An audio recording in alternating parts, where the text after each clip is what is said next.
Hello बच्चों, क्या हालचाल? सब बढ़िया? मैं भी बहुत बढ़िया। और आज का सेशन को स्टार्ट करने से पहले प्रेम से बोलेंगे राधे राधे। और चलिए, आपको स्क्रीन पर टॉपिक दिखा हुआ है कि हम बात कर रहे हैं फाइनल अकाउंट की। और फाइनल अकाउंट किस केस की बात कर रहे हैं? इंश्योरेंस कंपनीज के केस में।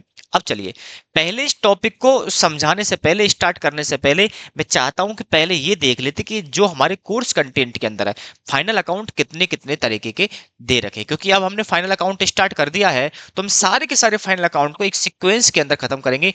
और आई होप, उम्मीद करते हैं, इसको जल्दी से जल्दी ही हम खत्म करने की कोशिश करेंगे। अब देखो, पहले मैं आपको एक समरी दे देता हूं कि फाइनल अकाउंट बनाने कितने टाइप्स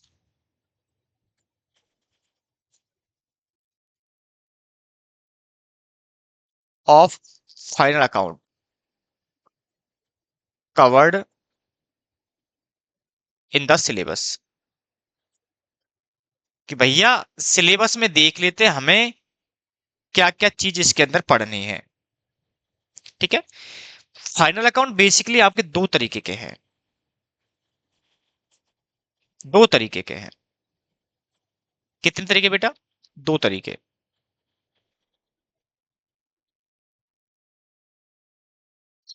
पहला ऐसा है, final account as per company act 2013। यानी ये उन फाइनल अकाउंट की बात कर रहा है जो ऐसी कंपनियां कंपनी एक्ट के अकॉर्डिंग रजिस्टर्ड होती है। या मैं ऐसा कह दूं, यहां पर आ जाओ, companies registered under special act. ऐसी कंपनियां जो कंपनीज एक्ट के हिसाब से रजिस्टर्ड नहीं होती है, वो किसी स्पेशल एक्ट में रजिस्टर्ड होती है। जैसे मैं यहां पर बात करता हूं, तो यहां बेसिकली दो प्रकार की कंपनियां आपकी कवर होंगी।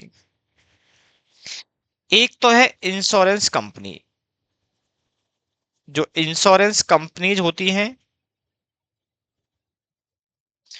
और दूसरी है यहां पर बैंकिंग कंपनीज।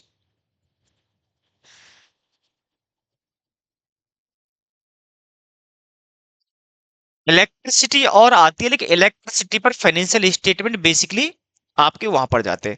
चाहो तो आप इसको भी लिख सकते हो, क्योंकि इलेक्ट्रिसिटी बोर्ड के अंदर वो कवर होती है।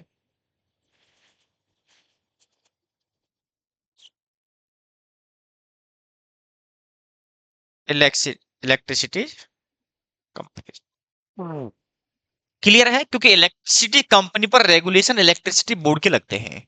वहीं पर बात करते हैं इन चीजों के बारे में। अब देखो, इसकी जब हम बात करते हैं कि भैया हम यहां बात कर रहे हैं, तो यहां पर भी आपको जो फॉर्मेट है, वो फर्दर थ्री टाइप्स में कैटेगराइज है।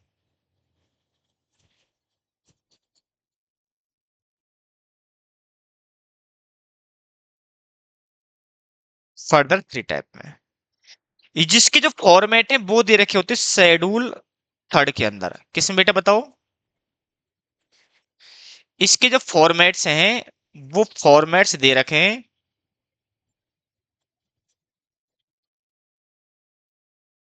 शेड्यूल थर्ड में। शेड्यूल थर्ड के अंदर जो दे रखा है वो है डिवीजन वन, डिवीजन टू और डिवीजन थ्री। यहां पर ऐसी कंपनीज के फॉर्मेट है जो कंपनियां एएस कंप्लाई करती हैं।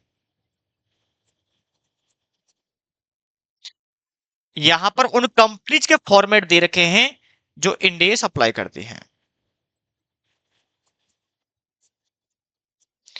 यहां पर वो है जो एनबीएफसी है। मेरी बात क्लियर है? तो यानी कि कंपनी एक्ट के अंदर जो कंपनियां रजिस्टर्ड होती हैं, उनके लिए जो फाइनेंशियल स्टेटमेंट दे रखे हैं, उनके फॉर्मेट्स आपको शेड्यूल थर्ड में मिलेंगे। क्योंकि शेड्यूल थर्ड को अब फर्दर डिवाइड किया हुआ है, उसको तीन डिवीजन के अंदर डिवाइड किया हुआ है। फर्स्ट डिवीजन के अंदर ऐसी कंपनीज के फॉर्मेट दे रखे हैं, वो कंपनियां जो अपनी बुक्स ऑफ अकाउंट्स के अंदर अकाउंटिंग स्टैंडर्ड यानी एएस को अप्लाई करती हैं। वहीं पर डिवीजन टू के अंदर उन कंपनीज पर अप्लाई होते हैं उसके फॉर्मेट जिन कंपनियों ने इंडेस अप्लाई किए हुए हैं। अभी जो हम सीखने वाले हैं वो दोनों ही सीखेंगे बेटा। अभी हम क्या सीखने वाले हैं बताओ? दोनों की दोनों सीखेंगे, दोनों की दोनों कोर्स कंटेंट का पार्ट है। ये भी हमारे कोर्स कंटेंट का पार्ट है, ये भी हमारे कोर्स कंटेंट का पार्ट है।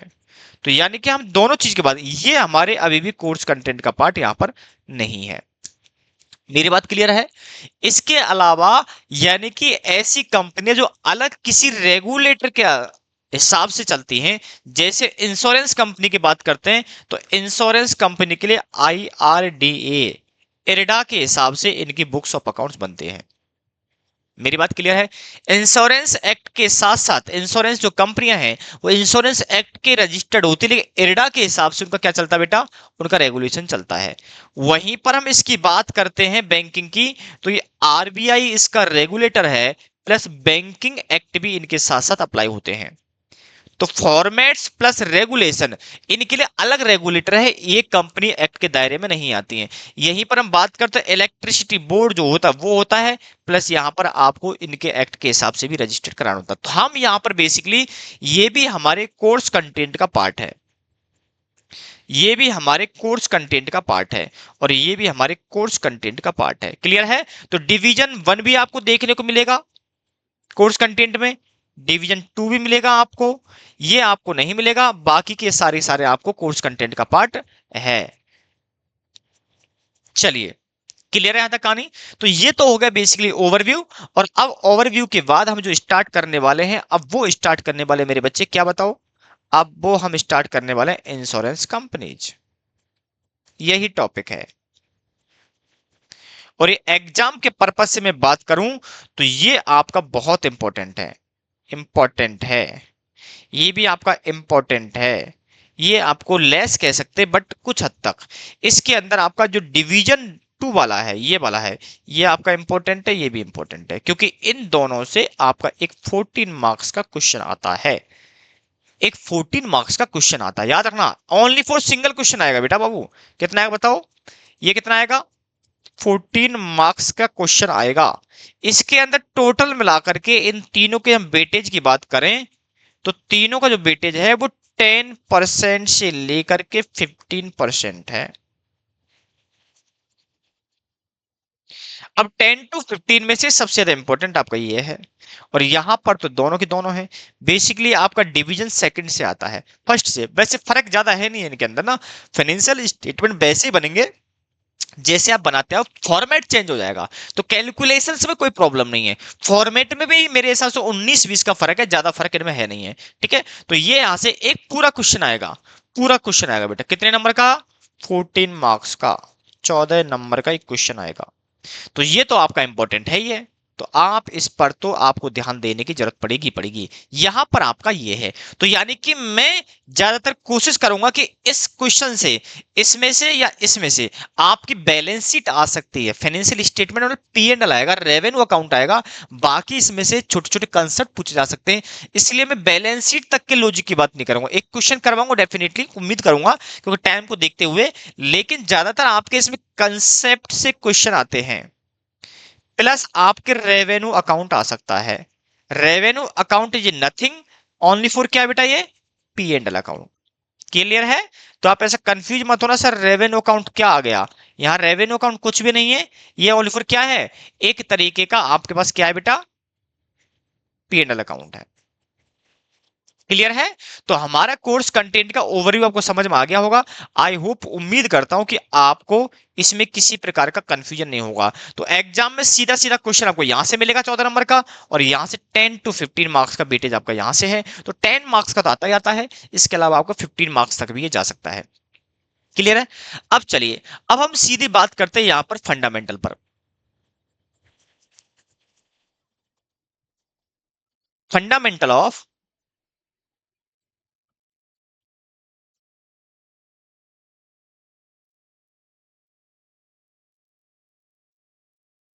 Insurance business.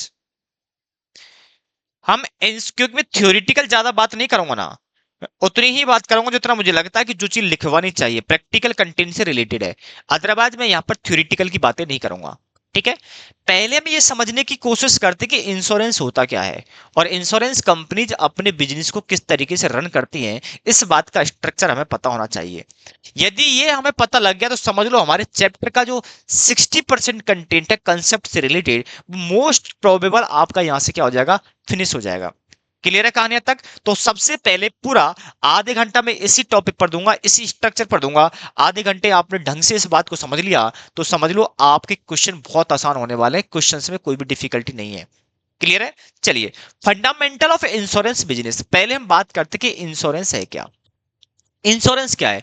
Insurance only for आपको रिस्क को कवर करने के लिए आपको इंश्योर करता है कि आप टेंशन ना लो, हम आपके लिए भरपाई कर देंगे। मेरी बात क्लियर है?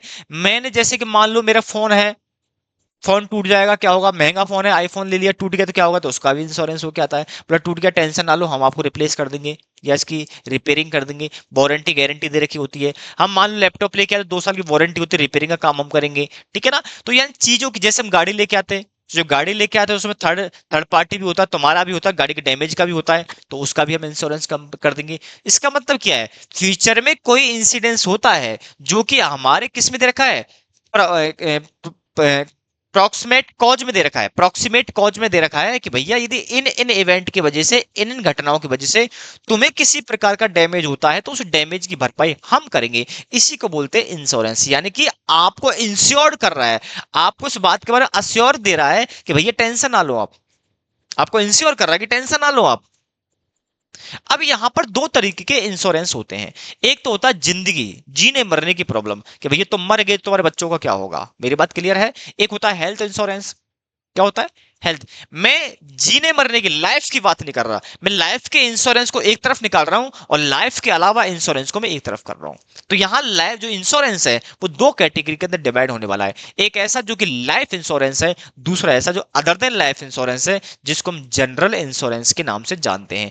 बच्चा समझ मारा बात मैं क्या कह रहा हूं? एक ऐसा इंश्योरेंस जो लाइफ से रिलेटेड है, जहां पर आपके जिंदगी के सवाल आता है कि भैया मर गया मेरे बच्चों का क्या होगा, इसके बाद क्या होगा क्या नहीं होगा, उस केस के अंदर आपका लाइफ इंश्योरेंस होगा। और उसके अलावा जितनी भी चीजें जिनको हम क्या कर सकते हैं, जिनको हम कंपनसेट कर सकते हैं, जिनको हम कंपनसेट कर सकते हैं, तो उसको बोलते हैं क्या, जनरल इंश्योरेंस। जहां पर आप कंपनसेट नहीं कर सकते बट कोशिश करते हो कि हाँ कि कुछ हद तक आपको सपोर्ट मिल जाए, उसको हम लाइफ इंश्योरेंस बोलते हैं। लाइफ इंश्योरेंस में अश्योरेंस होता है और वहीं पर हम जनरल इंश्योरेंस की बात करते हैं, इंश्योरेंस होता है, इंश्योर होती है आपके जो जो भी है, जिस चीज जो रिस्क हमने ली है उस रिस्क को इंश्योर करते कि टेंशन ना लो हम खड़े हैं। जब हम लाइफ की बात कर रहे होते तो लाइफ को अश्योर कर रहे होते। अश्योर और इंश्योर में फर्क इतना सा ही है कि जब लाइफ की बात होती है तो वहां पर आप एज इट इज कंपनसेट नहीं कर सकते। जैसे हम बात करते हैं गाड़ी, गाड़ी का इंश्योरेंस करवा रखा है, यदि गाड़ी डैमेज होती है तो कंपनी उसको एज इट इज पहली जैसी स्थिति के अंदर, पहली से भी बढ़िया स्थिति में आपको ला करके रख देगी, भैया लो तुम्हारा ये पहले आपका हेडलाइट टूट गया था तो पहले वो वैसे पुराना हो गया था आपका, तो अब नया लगा दिया, तो गाड़ी आपकी पहले से बेहतर हो गई। बोलो हाँ या ना? यानी कि जिस कंडीशन में आपकी उस डैमेज से पहले थी, उस इंसिडेंट से पहले घटना थी, वो सेम उसी कंडीशन में यदि चीज आ जाए तो उसको बोलते हैं मैं इंश्योर। लेकिन सोच के देखो, क्या एक बार लाइफ मरने के बाद आदमी वापस आ सकता है? नहीं आ सकता। तो इसका मतलब क्या, लाइफ को इंश्योर नहीं किया जा सकता? इंश्योर नहीं किया जा सकता मेरे बच्चे, ओनली फॉर अश्योर किया जा सकता। अश्योर और इंश्योर में फर्क समझ में आ गया? ये तो प्रवर्तन है, ये रेगुलर पार्ट का बना दिया हल्का सा। तो थोड़ा फास्ट चलते, थोड़ा हम मुद्दे से भटक जाते हैं, बार बार वही मुद्दे पहुंच जाते हैं। चलिए अब थोड़ा बढ़ाते हैं इंश्योरेंस की कहानी को। मैंने क्या बोला बेटा, हम बेसिकली इंश्योरेंस दो प्रकार के पढ़ेंगे, एक लाइफ से रिलेटेड, दूसरा होगा लाइफ के अलावा, जिनको हम जनरल इंश्योरेंस का नाम देंगे यहाँ पर। क्लियर है? अब एक कंपनी क्या होती है, कंपनी ने बता दिया इंश्योरेंस क्या होता है, यानी कि हमको रिस्क होती है, उस रिस्क किसी इवेंट पर, किसी इंसिडेंट्स पर मेंशन होती है, जैसे कि हम जो आपका जो प्रॉक्सिमेट कॉज है, ठीक है, प्रॉक्सिमेट कॉज है वहां जो दे रखा है उसके हिसाब से जो भी आपको कोई प्रॉब्लम आ रही है तो हम उसको कंपनसेट करने का गारंटी जो संस्थाएं देती है, रिस्क को कवर करने की जो संस्थाएं देती हैं उनको बोलते हैं इंश्योरेंस कंपनी। ठीक है। अब इंश्योरेंस का बिजनेस होता क्या, उसको थोड़ा हम समझते हैं। इंश्योरेंस होता कैसे, जैसे इसका स्ट्रक्चर, स्ट्रक्चर क्या होता है, जैसे हम बात करें टाटा कैपिटल, टाटा कैपिटल्स या मैक्स लाइफ भी बोल सकते हैं, कुछ भी लो। टाटा कैपिटल है, Tata capital is a insurance company. Tata capital किसमें बिलोंग करती है बेटा बताओ? ये इंगेज्ड है business of the risk cover. ये क्या करेगी, ये पहले अपने एजेंट अपॉइंट करेगी। क्या करेगी बेटा बताओ, ये आपके एजेंट अपॉइंट करेगी, क्योंकि कोई भी कंपनी बिना एजेंट के इंश्योरेंस का बिजनेस नहीं कर सकती, इरडा की गाइडलाइंस में आता है। अब ये एजेंट क्या करेंगे, उस पॉलिसी को पब्लिक तक पहुंचाएंगे। कहां ले जाएंगे बेटा बताओ, पब्लिक में। पब्लिक में जाएंगे, ये पब्लिक को अवेयर करते कि ऐसी ऐसी चीजें हैं, इस तरीके की रिस्क है, तो इसको कवर करने के लिए हमारी कंपनी ने एक प्लान बनाया है, और वो स्कीम इस तरीके की है। ये पब्लिक को कन्वेंस करते हैं, और जब एक कन्वेंस करेंगे तो इस कन्वेंस के थ्रू ये इसके बीच में क्या करेंगे बताओ, ये इसे पॉलिसी ले लेगा। पॉलिसी बाय, ये पॉलिसी खरीद लेगा। अब पॉलिसी क्या है, पॉलिसी कॉन्ट्रैक्ट है, जो इंश्योरेंस कंपनी इंश्योर्ड पर्सन को, जो इंश्योरेंस जिस तरह इंश्योरेंस ले रखा है, उसको इंश्योर करती है कि आपको यदि जो हमने लिखा है, जो कंडीशंस हैं, उस कंडीशन को सेटिस्फाइड करते हुए कर रहा है, और कोई डैमेज हुआ है, तो उस केस के अंदर हम आपको क्या करेंगे, उसको कंपनसेट करने का काम करेंगे। मेरी बात क्लियर है। अब प्रॉब्लम क्या है, ये जो कॉन्ट्रैक्ट हुआ, ये बीच का एजेंट याद रखना, ये तो एजेंट है। ये जो है ना, ये है डील, डील यहां होती है। ये जो है एजेंट, जो बिटवीन है Tata company, insurance company and public के बीच में जो एग्रीमेंट हुआ, याद रखना, करवाया किसने है, मीडिएटर है मेरे बच्चे। ओनली फॉर क्या बताओ, ये एजेंट है, ये मीडिएटर है, ये क्या बेटा, ये मीडिएटर।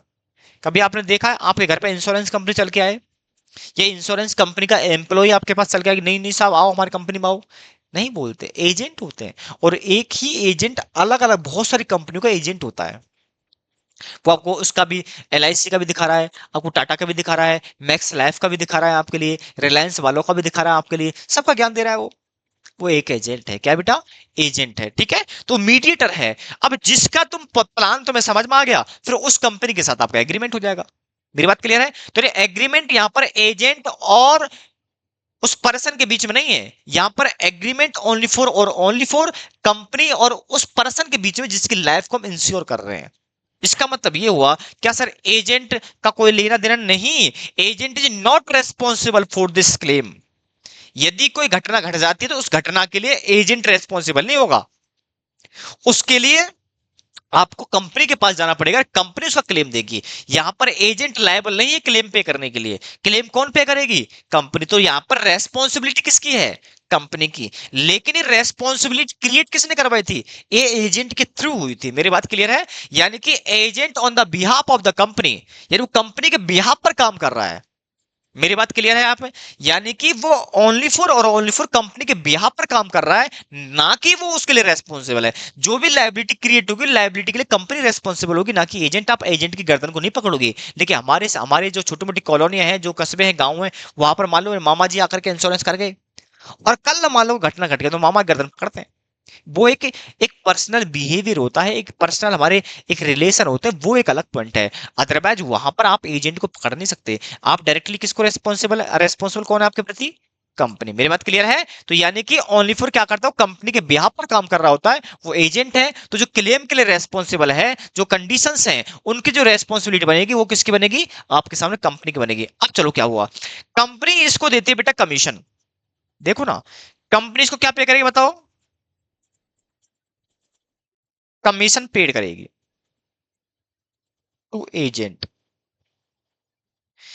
अब हुआ क्या, ये जो है, ये क्या बताओ, ये प्रीमियम पे करेगा, प्रीमियम पेड बाय पर्सन, ये इसको प्रीमियम पे करेगा। जब प्रीमियम पे करेगा और मान लो लायबिलिटी आ गई, तो कंपनी इसको क्या करेगी, कंपनी इसको क्लेम करेगी, क्लेम पेड। अब मैं कंपनी के हिसाब से सोचूं तो कुछ फंडामेंटल ऐसे लिख सकता हूं क्या, प्रीमियम रिसीव्ड, लायबिलिटी क्लियर हो गई तो क्लेम पेड करना पड़ेगा, और क्योंकि एजेंट भी है तो कमीशन भी पे करना पड़ेगा। ये इंश्योरेंस कंपनी के प्रॉब्लम है। ये मैं इंश्योरेंस कंपनी के पॉइंट ऑफ व्यू से बोल रहा हूं। यानी कि ये इनकम है इसके लिए, ये दोनों खर्चे हैं। यानी कि इस पूरे ग्राफ के अंदर हम देखा जाए तो कंपनी एजेंट को अपॉइंट कर रही है। एजेंट सीधा किससे बात कर रहा है? पब्लिक से बात कर रहा है। तो इस पूरे सिनेरियो के अंदर फाइनेंशियल 3 ट्रांजेक्शन हो गए। एक ट्रांजेक्शन क्या हुआ कि जो पब्लिक है वो इंश्योरेंस कंपनी को क्या पे कर रहा है? प्रीमियम पे करेगा। किसके बदले में? रिस्क के बदले में। क्योंकि रिस्क किसने लिया है बताओ? रिस्क कंपनी ली है। तो जो कंपनी आपको रिस्क को कवर करने की गारंटी दे रही है तो आपको कुछ ना कुछ तो पेमेंट देना पड़ेगा। उसको बोलते प्रीमियम। तो कंपनी को प्रीमियम रिसीव होगा। और कल मान लो पर्सन को कुछ घटना घट जाती है उसके साथ और वो उस इंश्योरेंस पॉलिसी के अंदर आता है तो कंपनी को क्या करना पड़ेगा? क्लेम भी पे करना पड़ेगा। तो मैंने क्लेम पेड की भी बात कर ली, यहाँ पर इंश्योरेंस रिसीव की बात कर, प्रीमियम रिसीव की बात कर ली। और जो एजेंट है क्या वो पब्लिक उसके लिए कुछ देगी? नहीं। पब्लिक का लेना देना ही नहीं है। तो कंपनी पे कहा हाँ, क्योंकि कंपनी के ब्याह पे काम कर रहा है तो कंपनी उसको कमीशन देगी। तो 3 फाइनेंशियल ट्रांजेक्शन यहाँ पर कवर होने वाले हैं। एक तो है मेरे बच्चे प्रीमियम, दूसरा क्लेम, और तीसरा कमीशन।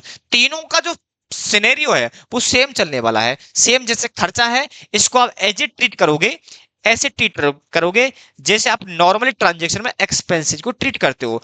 आप इसको ऐसे ट्रीट करोगे जैसे आप इनकम को ट्रीट करते हो। यानी कि ट्रांजेक्शन के नेचर में प्रॉब्लम नहीं है। आउटस्टैंडिंग है, प्रीपेड है, कैसे ट्रीट करना जैसे अब तक बचपन से लेकर अब तक करते हुए आए हो सेम वैसे ही करना। यहां पर किसी प्रकार का कोई भी प्रॉब्लम या किसी प्रकार की कॉम्प्लेक्सिटी नहीं है। ठीक है। ये हो गया नॉर्मल। अब मेरे बच्चे इसका मैं सुंदर सा एक नाम दे देता हूं। मैं इस सुंदर सा नाम दे देता हूं ना, इसको सुंदर सा नाम दे देता हूं। ठीक है। तो मैं थोड़ा इनको हटा दूं यहां से, थोड़ी साफ सुथरा काम कर देता हूं। मैं थोड़ा सा इसका डायग्राम में बना देता हूं प्रॉपर तरीके से। एक बात समझ में आ गई होगी कि नॉर्मल जब इंश्योरेंस कंपनी इस तरह काम कर रही है तो 3 एलिमेंट आगे फाइनेंशियली जिनका मुझे फाइनल अकाउंट के अंदर एडजस्टमेंट करना पड़ेगा। ठीक है। अब मैं छोटा सा बड़ा प्यारा सा डायग्राम बना रहा हूं। ये है टाटा कैपिटल।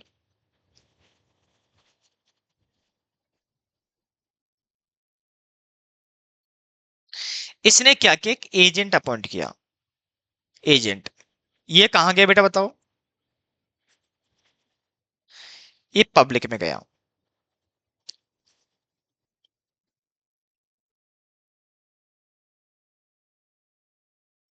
ये रहा आपका एजेंट।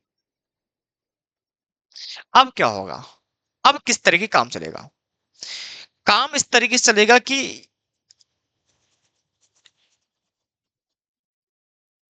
ये जो एक्टिविटी है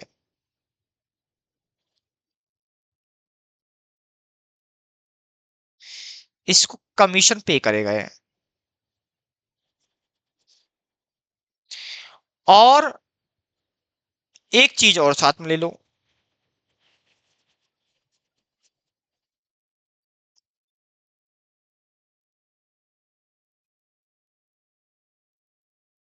ये इसको क्लेम भी पे करेगा।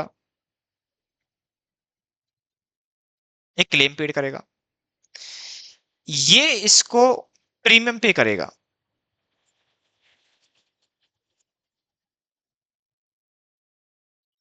तो मैं यहां पर नेट इनकम की बात करूं, नेट इनकम की बात करूं तो मुझे दिख रहा है प्रीमियम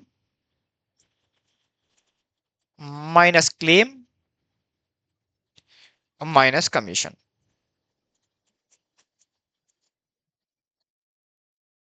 बोलो क्या ये समझ में आ रहा है आपके? बिल्कुल समझ में आ रहा होगा।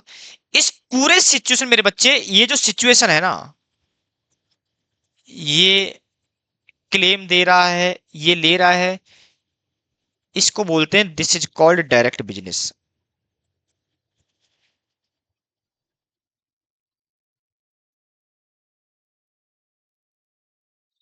कंपनी जो अपने एजेंट के थ्रू जो बिजनेस मिल रहा है, मैं कंपनी हूं, मेरे एजेंट मैंने अपॉइंट कर रखे, मेरे एजेंट जो मुझे बिजनेस दे रहे हैं, जितनी पॉलिसी को वो बेच रहे हैं, सेल कर रहे हैं, वो सारे सारे मेरे डायरेक्ट बिजनेस कहलाएगा। मेरी बात क्लियर है? तो यहां पर सिनेरियो होगा डायरेक्ट बिजनेस का। मैं एक बेटा यहां पर ले रहा हूं मैक्स लाइफ, मैक्स लाइफ। और एक मैं ले रहा हूं यहां पर ICI prudence.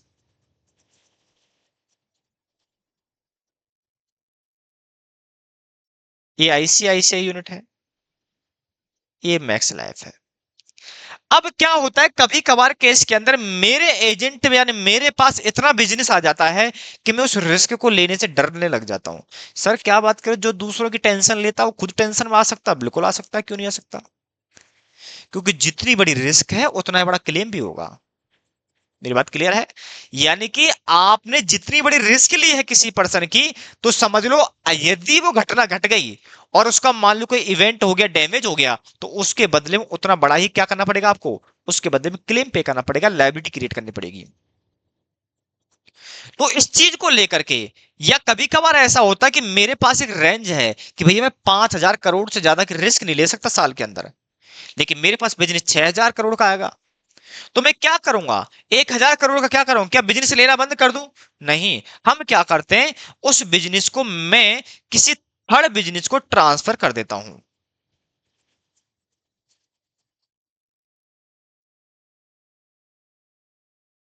Business transfer, business transfer to Max Life. मैंने मेरा बिजनेस क्योंकि ज्यादा था, एक लिमिट से बाहर था। क्या सर लिमिट के बाहर ही ट्रांसफर करेंगे? नॉर्मल भी कर सकते हो, नॉर्मल भी कर सकते हो, क्या दिक्कत है आपको? आप अपने पास बिजनेस आया है, आपने बिजनेस बोला ठीक है, किसी कंपनी से बात करी, भैया ऐसा करो तुम टेंशन ना लो, मैं तुम्हें बिजनेस देता हूं, मेरे पास एक्सेस पड़ा हुआ है, लो भैया। अब यहां सिनेरियो देखो क्या बनेगा। इस केस के अंदर एक प्रॉब्लम क्या हो गई? प्रॉब्लम ये हो गई कि अब ये टाटा कंपनी है ना, ये टाटा कैपिटल है, ये इसको प्रीमियम पे करेगी।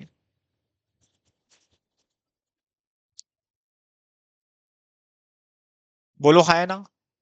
ये इसने इससे प्रीमियम लिया, जब ये रिस्क ले रही है तो इसको भी प्रीमियम चाहिएगा, तो ये जो प्रीमियम आया था इसको यहां ट्रांसफर कर देगी। अब इसके बदले में एक एक चीज और आगे निकल करके, जब ये रिस्क जब लिया है, जब उसने प्रीमियम भी ले रहा है, तो आपको एक बात और पता होगा कि अब रेस्पॉन्सिबिलिटी किसकी आएगी बताओ?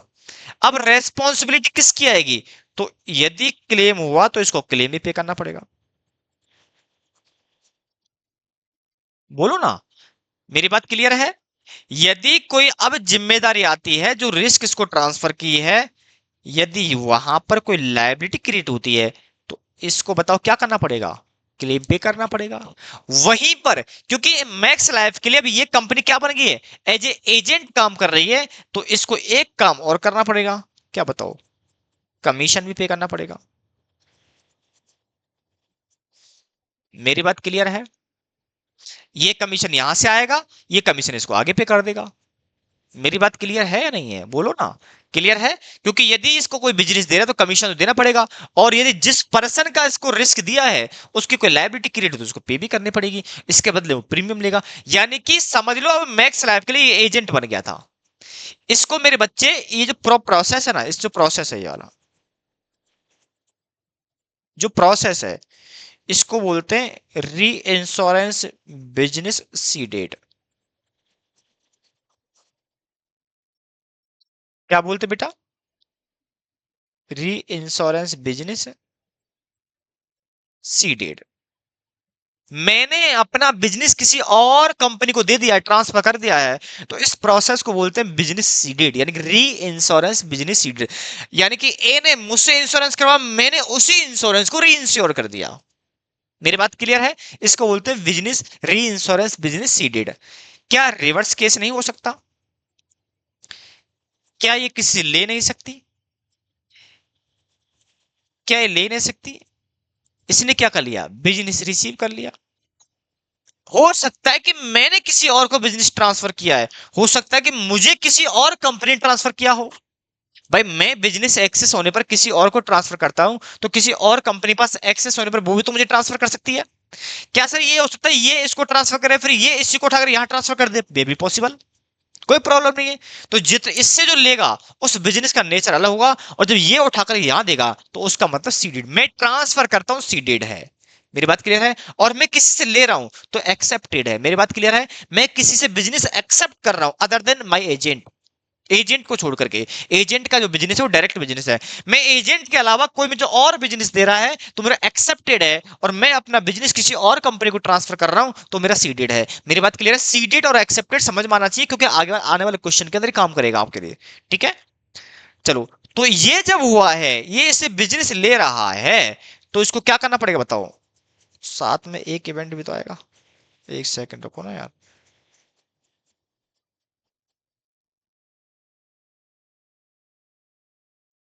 ये क्या करे बताओ? ये इसको क्या करेगा? प्रीमियम रिसीव करेगा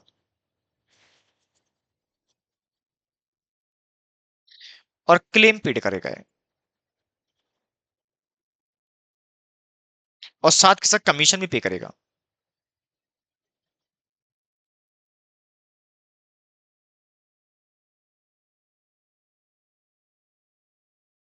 कमीशन पेड करेगा। और इसको बोलते बेटा हम क्या? री इंश्योरेंस बिजनेस एक्सेप्टेड।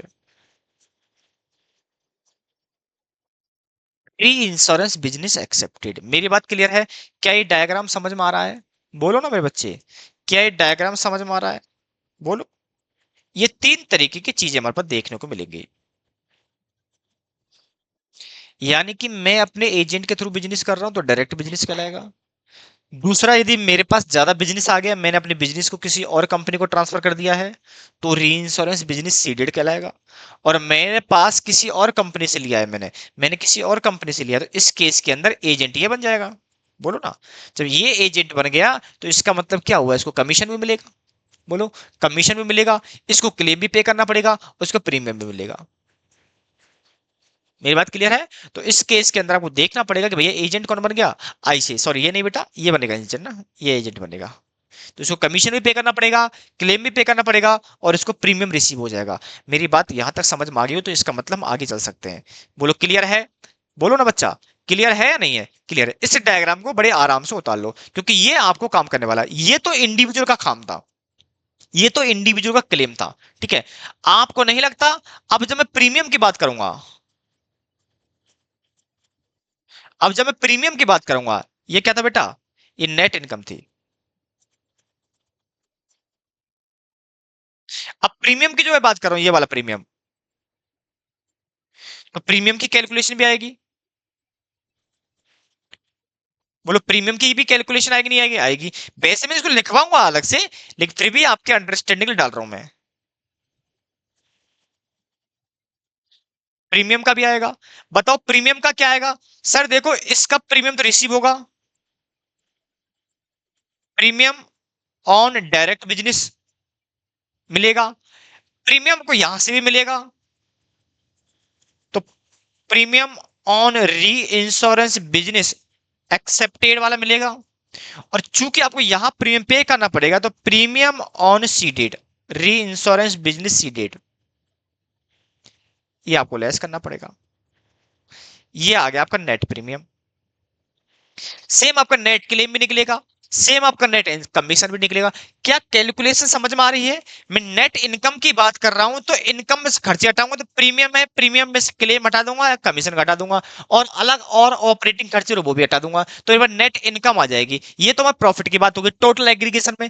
लेकिन प्रीमियम भी कैसे निकलेगा? क्योंकि प्रीमियम भी तीन प्रकार का, एक प्रीमियम यहां पर आ रहा है, एक प्रीमियम यहां पर है, एक प्रीमियम यहां पर है। तो कुछ में प्रीमियम पे कर रहा हूं, कुछ में मुझे मिल रहा है। तो दो केस में, एक्सेप्टेड और डायरेक्ट बिजनेस में प्रीमियम मुझे मिल रहा है, तो मैं ऐड कर दूंगा। और क्योंकि सीडेड के अंदर बिजनेस ट्रांसफर कर रहा हूं, तो मुझे प्रीमियम पे करना पड़ेगा, तो उसको मैं लेस कर दूंगा। मेरी बात क्लियर? इसके अलावा ओपनिंग और क्लोजिंग का भी एडजस्टमेंट आएगा, वो फर्दर बातें हैं। बेसिकली मेरे पास दो चीजें थी जो मैंने आपको यहां पर समरी में लिखवा दी है। डेफिनेटली मैं इसको इसके और बात करूंगा, इसको प्रॉपर नोट कराऊंगा, लेकिन अभी के लिए आपको यहीं पर डाल लेता हूं उसको मैं। ठीक है। तो फटाफट से बेटा, एक बार 2 मिनट का टाइम दे रहा हूं मैं आपको, 2 मिनट के अंदर फटाफट से नोट कर लो उसको, फटाफट से।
ठीक है, चलिए, आई होप, उम्मीद करता हूं अब इसी चीज को हम नोट करना चाहते हैं, इसी चीज को नोट करना चाहते हैं।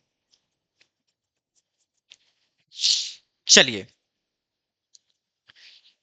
ये था पॉइंट नंबर 1, डाल दो इस पर। पॉइंट नंबर 1 है ये, और वहीं पर हम बात करेंगे पॉइंट नंबर 2 की। Types of business.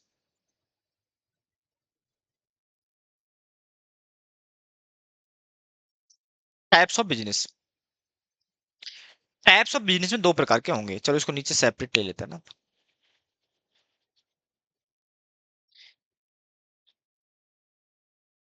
General insurance,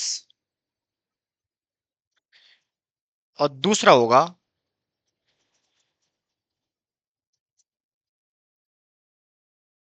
life insurance. ऐसा भी कह सकते हो, other than life insurance. Other than life insurance, ये भी आप कह सकते हो, कोई प्रॉब्लम नहीं है। अकाउंट्स बेसिकली कोर्स कंटेंट में क्या क्या है?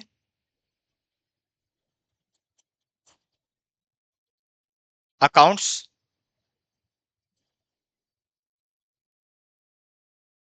Maintained by general business. ये समझ लो कि पहले मैं किसको ले रहा हूं बेटा, बताओ?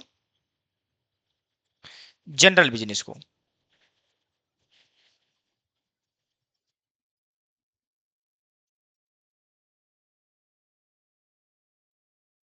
जनरल बिजनेस क्या क्या बनाओगे? क्या क्या बनाओगे? पहला लोगे revenue account,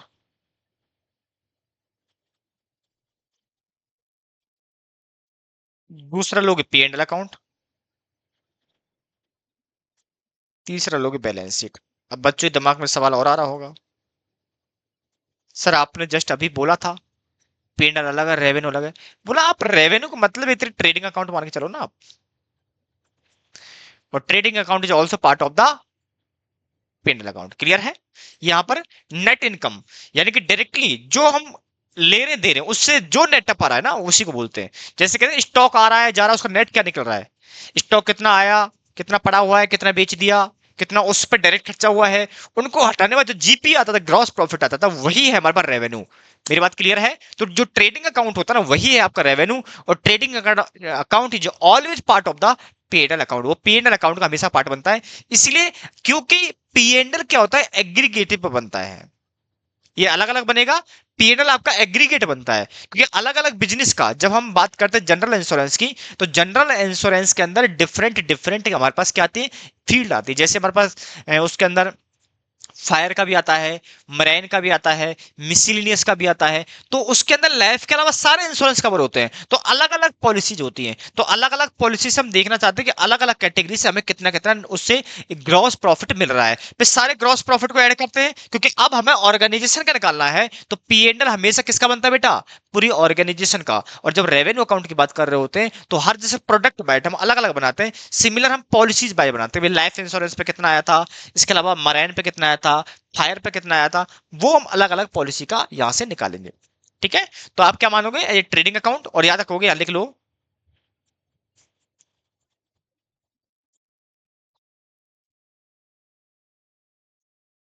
prepare separately for each type of business. ठीक है? तो ये क्या होगा बताओ?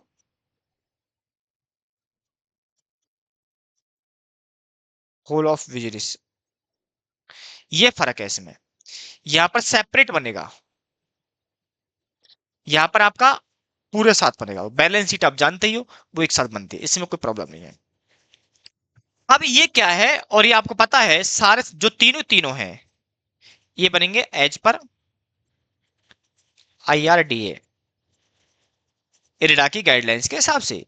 यहां पर कंपनी एक्ट के कंप्लायंस से नहीं चलेंगे, या किसके चलेंगे, इरडा के। ठीक है?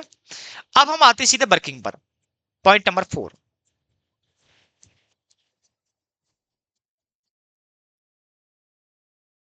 Point number 4, important calculations for final account of general business या जनरल इंश्योरेंस बिजनेस। यहां पर अलग अलग कैटेगरी से अलग अलग चीजें निकलने वाली हैं। क्या हो रहा है पता नहीं यार।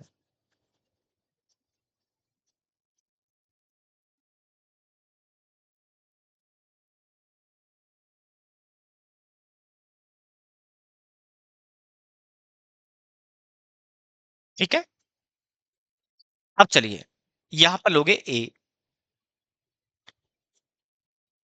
कैलकुलेशन ऑफ, या ऐसा कर लो, अलग ले लो, how to calculate, how to calculate premium income, premium income, कि भैया हम कैसे निकालेंगे, कैसे निकालेंगे। बेसिकली मैंने प्रीमियम कैसे निकालेंगे ये मैंने ऊपर दिया था आपको, देखो, बोलो हाँ है ना, क्योंकि मेरे पास फाइनल स्टेटमेंट तो यही है। मैं चाहूं तो इस वर्किंग नोट को हटा करके पहले आपके लिए पीएनएल अकाउंट का फॉर्मेट दे देता हूं। किसका बेटा? पीएनएल का नहीं, पीएनएल से पहले रेवेन्यू का दे देता हूं कि रेवेन्यू अकाउंट का फॉर्मेट क्या होता है, और जो रेवेन्यू अकाउंट के अंदर जितने भी एलिमेंट्री हैं, सारे सारे एलिमेंट्री की कैलकुलेशन हमें करनी पड़ेगी। क्या वो सही रहेगा? सर कोई दिक्कत नहीं, अब हमने स्टार्ट कर दिया है। अदरवाइज मैं क्या कर सकता था कि मैं बेसिकली बात करता हूं तो यहां पर, क्योंकि रेवेन्यू अकाउंट बनेगा पहला, तो रेवेन्यू अकाउंट के अंदर जितने भी एलिमेंट आते हैं, वो सारे के सारे एलिमेंट को आप क्या करोगे, आप यहां पर लाओगे। जो मैंने आपको यहां दिया ना, ये वाला, ये रेवेन्यू अकाउंट है। आप कुछ टाइम के लिए यही मान लो कि रेवेन्यू अकाउंट है। सर क्या हाँ, ये इसके अंदर कुछ अदर खर्चे भी आते हैं, other specified expenses. Sir specified मतलब वो डायरेक्ट हिट कर रहे हैं उसको। हम क्लेम से रिलेटेड रिम्बर्समेंट में कुछ भी खर्चा हो सकता है, बोलो हाँ है ना। क्लेम में जब हम क्लेम करते हैं तो बहुत सारे खर्चे हो सकते हैं हमारे, एडवोकेट का खर्चा है, प्रोसेसिंग की फीस है, तो सारे यहीं पर जाएगा, बोलो है ना। इसके लिए प्रीमियम को लेने देने में कुछ तो खर्चा हुआ होगा हमारा, तो वो भी यहां पर आएगा। तो यानी कि बेसिकली इनके अलावा कुछ और खर्चे हुए हैं, बट वो स्पेसिफाइड है कि इसी से पॉलिसी से रिलेटेड है, याद रखना। क्योंकि मैं हर एक पॉलिसी का अलग अलग बनाता हूं, लाइफ का अलग बनाऊंगा, मराइन का अलग बनाऊंगा, फायर का अलग बनाऊंगा, आपके लिए अलग अलग का अलग अलग बनेगा। तो मैं जब बात कर रहा हूं किसकी, फायर इंश्योरेंस की, तो जब मैं क्लेम पे कर रहा हूं तो ये स्पेसिफाइड होना बहुत जरूरी है कि ये जो मैंने खर्चा किया है, मान लो मैंने कोई लीगल खर्चा किया है और legal expensive belongs to fire insurance, तो फायर इंश्योरेंस के अंदर अदर खर्चे में चला जाएगा। मेरी बात क्लियर है? तो ये टर्म्स मेरे हिसाब से आपको स्पेसिफाइड हो गई होगी। जब मैं आपको रेवेन्यू अकाउंट का फॉर्मेट लिखाऊंगा तो वहां पर उसको और एनालाइज कराने की कोशिश करूंगा, जिससे आपकी अंडरस्टैंडिंग और बेहतर हो जाए। बट अभी इतना समझ लो, कोई यहाँ खर्चा है तो वही खर्चा आएगा ओनली फॉर जो उस वाले प्लान पर हुआ है। यदि ऐसा कोई खर्चा जो स्पेसिफाइड नहीं कि ये लाइफ से रिलेटेड था, कि फायर से रिलेटेड था, कि मैरान से रिलेटेड था, मिसलिनियस से रिलेटेड था, या हेल्थ से रिलेटेड था, तो फिर वो जाएगा कॉमन में, और कॉमन खर्चे हमेशा जाते हैं प्रॉफिट लॉस में। मेरी बात क्लियर है? ऐसा कोई भी खर्चा डायरेक्टली स्टॉक से रिलेटेड होता है वो हमेशा ट्रेडिंग में जाता था, और ऐसा खर्चा ट्रेडिंग जो कि स्टॉक से रिलेटेड जनरल में होता था तो वो हमेशा पीएल में जाता था। यही थ्योरी आपको माइंड में रख करके चलनी है। मेरी बात क्लियर है? तो तीन रह गए, प्रीमियम रह गया, क्लेम रह गया, और कमीशन रह गया। ठीक है, अदर एक्सपेंसेस वो डिपेंड करेगा आपको क्वेश्चन में क्या इन्फॉर्मेशन है। तो चलिए, तो मैंने पहला वर्किंग बेटा क्या बनाया बताओ, कि हम बात कर रहे हैं how to calculate premium income, कि भैया प्रीमियम की इनकम कैसे कैलकुलेट होगी। मैंने इसकी बात की थी, तो देखो मेरे पास नेट इनकम था, पहले प्रीमियम लिया था, फिर मैंने खर्चे लिया था, तो प्रीमियम कैसे निकलेगा ये याद ही रखा है। ठीक है, तो लिख लो यहां पर,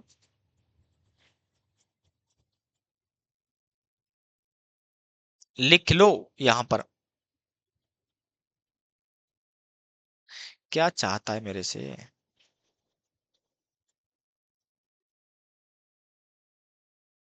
प्रीमियम ऑन डायरेक्ट बिजनेस, आप यहां पर भी लोगे, मैं एक लाइन छोड़ रहा हूं यहां पर ना, प्लस कर रहा हूं प्रीमियम ऑन। प्रीमियम किससे मिलेगा आपको? री इंश्योरेंस बिजनेस एक्सेप्टेड।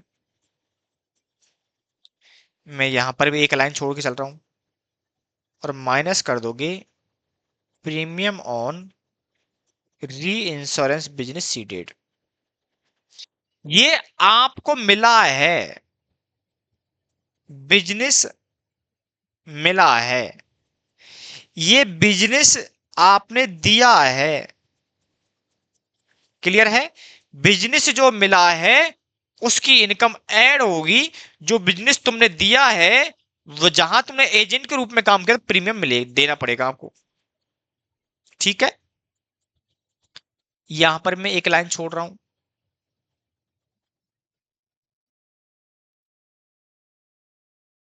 इसको बोलते हैं नेट प्रीमियम। इसको क्या बोलते हैं मेरे बच्चे? Net premium. क्या यहां तक कोई दिक्कत है किसी को? सर आपने तो ऊपर ही इतना ही लिखा है, तो बंद कर दो बॉक्स ना बच्चा ना, अभी कुछ और भी है। तो ये बेसिकली मैंने आपको यहां लिखा था, इसको बोलते हैं नेट प्रीमियम। मेरी बात क्लियर है? मैंने यहीं तक की बात की थी आपसे, अब मैं थोड़ा इसको आगे और बढ़ाना चाहूंगा। नेट प्रीमियम में क्या होता है कि आपने इसके रेस्पेक्ट में कुछ क्या क्या होगा, आपने रिस्क है, उस रिस्क को कवर करने के लिए आपने रिजर्व भी क्रिएट कर दिए होंगे। बोलो है ना? रिजर्व क्रिएट होते हैं। एक तो ऐसा होता है जो मैंडेटरी नाम का होता है कि भैया आपको करना ही करना है। एक आपको होता है कि स्वेच्छा के हिसाब से, जो आपने देखा होगा। तो यहां पर देखना पड़ेगा कि आपके पास मैंडेटरी रिजर्व है या नहीं है, या कुछ रिजर्व आपने क्रिएट कर रखे नहीं कर रखे। तो यहां दो सवाल आएंगे। ये आपकी नेट इनकम है, ये आपकी नेट इनकम है, तो यहां प्लस कर दोगे मेरे बच्चे, प्लस कर दोगे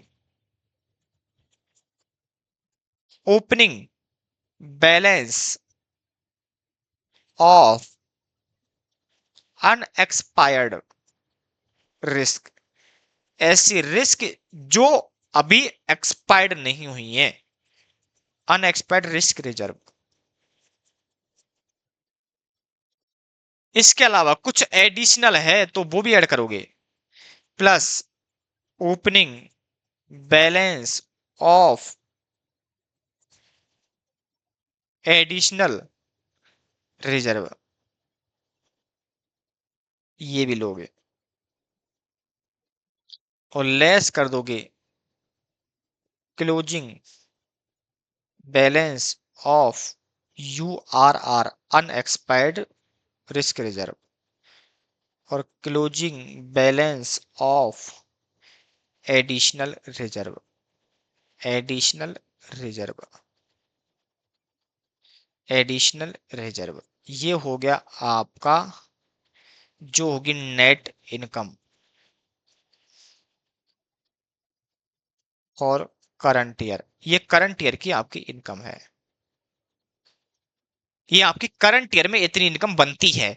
रिसीव नहीं है मेरे बच्चे, ये रिसीव नहीं है। क्या है ये? रिसीव नहीं है। रिसीव नहीं, याद रखना, रिसीव का मतलब होता है कि आपको मिला है। पिछले साल का आगे साल का क्या मतलब है?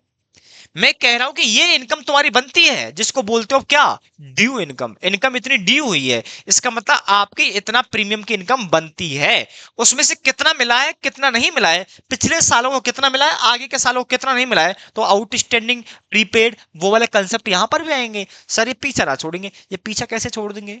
फाइनेंशियल अकाउंट की सबसे बड़ी ताकत है, ये सबसे बड़ी ताकत है, क्योंकि हर चीज जरूरी नहीं कि जितना आप बेचो उतना मिल जाए। जरूरी नहीं कि कभी कभार आपको कि भैया आप पेमेंट दोगे इमीडिएटली तभी आपको माल मिलेगा, आपको पहले भी पे करना पड़ सकता है। तो prepaid outstanding always part of the, ये इंपॉर्टेंट फैक्टर है। जब आप इंडस्ट्री में काम करोगे सबसे ज्यादा आपको काम पड़ेगा इन्हीं से, AR और AP, यानी कि अकाउंट रिसीवेबल और अकाउंट पेबल। मेरी बात क्लियर है? चलिए इसको फटाफट से आप नोट कर लो। इसको नोट करने के बाद ये लाइन जो छुड़वा रखी है उसको छोड़ के रखना, ठीक है ना? इसको छोड़ के ही रखना। अभी मैं एक नोट के साथ इस बात को पूरा कराऊंगा।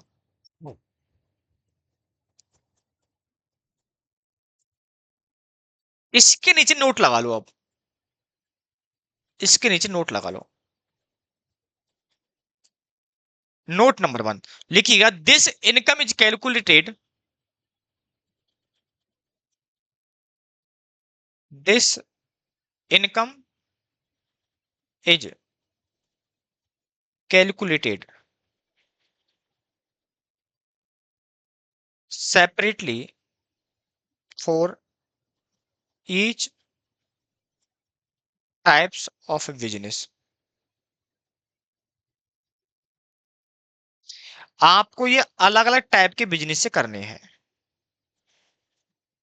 मैंने यहां पर भी ये बात आपको नोटिस करवाई थी, देखो, सेपरेटली, यहीं से लिंक करती है। ठीक है, क्योंकि रेवेन्यू का पार्ट है तो आपको अलग अलग रेवेन्यू अलग अलग से निकालना है। Note number 2,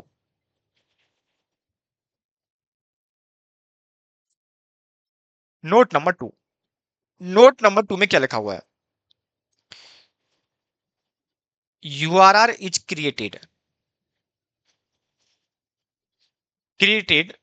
each year, each year of following rate,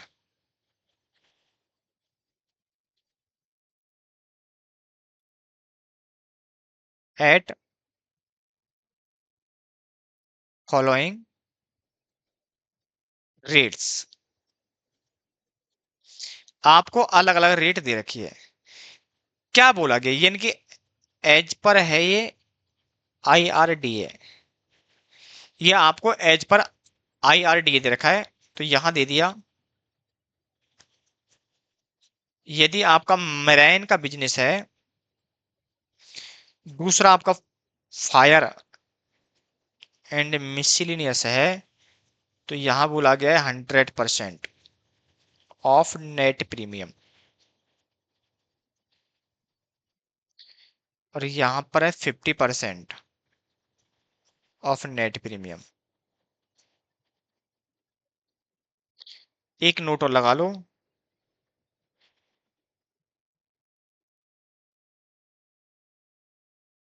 additional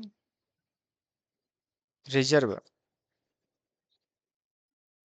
created if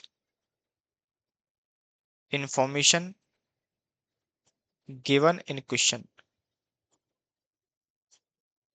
otherwise not.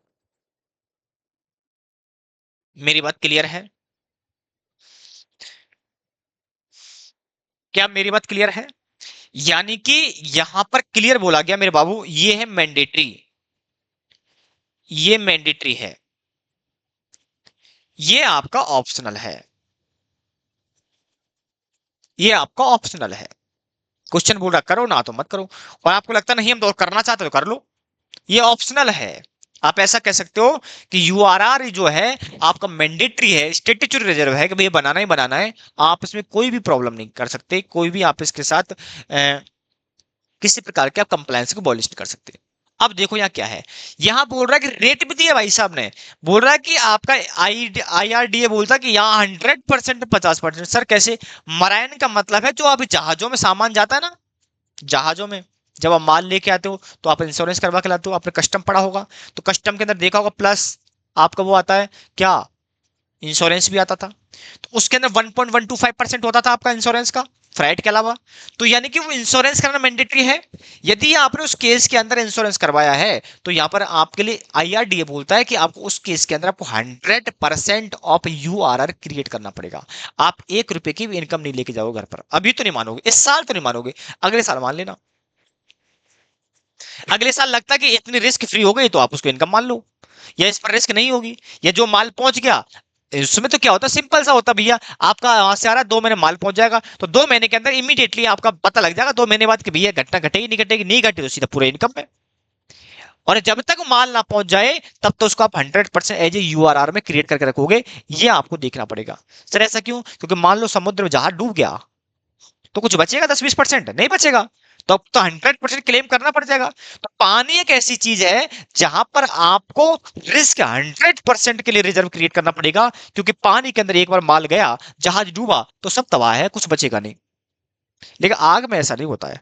आग के अंदर क्या होता है, जब आग लगती है तो कोशिश रहती है कि मैक्सिमम माल उसमें बच जाता है, या जल गया वो एक्सेप्शनल सिचुएशन, भाई पूरा बिजनेस ही बर्बाद हो गया, पूरा शोरूम की शोरूम तबाह हो गया, वो एक अलग चीज है। अदरवाइज नॉर्मली क्या होता है कि आग के केस में कुछ ना कुछ माल बचा लिया जाता है, इसलिए यहाँ पर आपका आईआरडीए बोलता है कि उस केस के अंदर आप क्या करोगे, 50% का रिजर्व बना के चलोगे। इसके अलावा सर मिसलिनियस में क्या आएगा, बेसिकली मैं बात करूं तो मेरे साथ यहाँ पर थोड़ा सा आपको एक्सप्लेन नहीं किया था कि जब हम बात करते हैं कहां पर, जनरल इंश्योरेंस की, तो यहाँ बेसिकली तीन कैटेगरी के बिजनेस आते हैं। एक आता मेरे बच्चे क्या, फायर, एक आता मेराइन, एक होता मिसलिनियस। मिसलिनियस मतलब फायर मतलब आग, आग से बचने के लिए, पानी यानी समुद्र से बचने के लिए, तीसरा other than above. Health insurance इसमें आता है, रेंट इंश्योरेंस इसमें आता है, लोन इंश्योरेंस इसमें आता है। नहीं देखा आपने, आप मकान के लिए लोन लेने जाओ तो जो मकान के लिए जो लोन लिया है वो भी इंश्योर होता है। सर कैसी बात है, हाँ सर इसका मतलब क्या है, आप जो जिस बंदे ने लोन लिया है जिसके नाम से है, वो बंदा कल मर जाता है तो किस्त कौन पे करेगा, कौन करेगा, टेंस का बच्चे, बच्चे जिंदगी भर वही करते रहेंगे। इसीलिए यहां पर क्या करती है इंश्योरेंस कंपनी, एक नया प्लान लेकर के आई, बोला कि ठीक है कोई प्रॉब्लम नहीं है, आप जो लोन दे रहे हो उसका इंश्योरेंस करा देंगे। रिस्क कम होती है लेकिन हो गई, तो फीचर तो सिक्योर देखना पड़ेगा ना आपको, उस केस के अंदर आपको देखना पड़ेगा। ठीक है, तो यहाँ पर फायर का आएगा, मेराइन समुद्री वाला आएगा, और मिसलियस मतलब इन दोनों के अलावा अदर देन, याद रखना लाइफ इंश्योरेंस कवर नहीं होगा, इसमें कह दो अदर देन लाइफ, मराइन और फायर, तीनों को हटा दो, बाकी सारे आएंगे मिसलिनियस के अंदर। ठीक है ना, तो ऐसा कंफ्यूज मत होना सर वहां क्या चल रहा है, क्या चल रहा है। तो यहां पर क्या बोल दिया गया कि मराइन पानी का बिजनेस है, 100% रिजर्व बनाओ, और इसके अलावा फायर और मिसलिनियस है, हेल्थ इसमें सॉरी इसके अंदर लाइफ कवर नहीं है, लाइफ का भी बात ही नहीं कर रहा अभी मैं, ओनली फॉर में जनरल इंश्योरेंस की बात कर रहा हूं। तो इस केस के अंदर आपको 50% रिजर्व बनाना पड़ेगा एज ए यूआरआर। एडिशनल आपकी स्वेच्छा है, ऑप्शनल है, यदि इन्फॉर्मेशन है कि भाई बना है पिछले बनाते हुए आ रहे तो बना लो, नहीं तो कोई प्रॉब्लम नहीं, आप चल सकते हो। क्लियर है मेरे बच्चे, सेम पैटर्न पर आपका जो प्रीमियम की कैलकुलेशन निकाली है, जो आपने प्रीमियम का कैलकुलेशन निकाला है, सेम पैटर्न पर आपका क्लेम का भी निकलेगा, कमीशन निकलेगा, क्योंकि आपको पता होना चाहिए कि हर जगह क्लेम आपने पे किया है, यहां पेड किया है, यहां पर क्लेम रिसीव हुआ है, यहां पर भी क्लेम पेड किया है, तो मैं क्या कहूंगा डायरेक्ट बिजनेस का पेड आ गया, बोलो आपका जो एक्सेप्टेड वहां पर पेड आ गया, और सी डेट के अंदर लेस आ गया। तो सेम पैटर्न पर आपकी इनकी भी कैलकुलेशन होगी, मैं नोट करवाऊंगा नो डाउट, लेकिन आपकी समझ में आ जाना चाहिए कि अब दिमाग में सवाल नहीं रहना चाहिए, सेम आपके कमीशन के साथ भी ऐसे होगा। ठीक है, एक नोट और लगा लो मेरे बच्चे, एक नोट और लगा लो, if any opening and closing balance of receivable और payable, in that case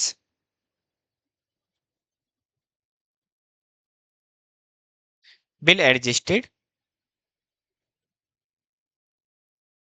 from the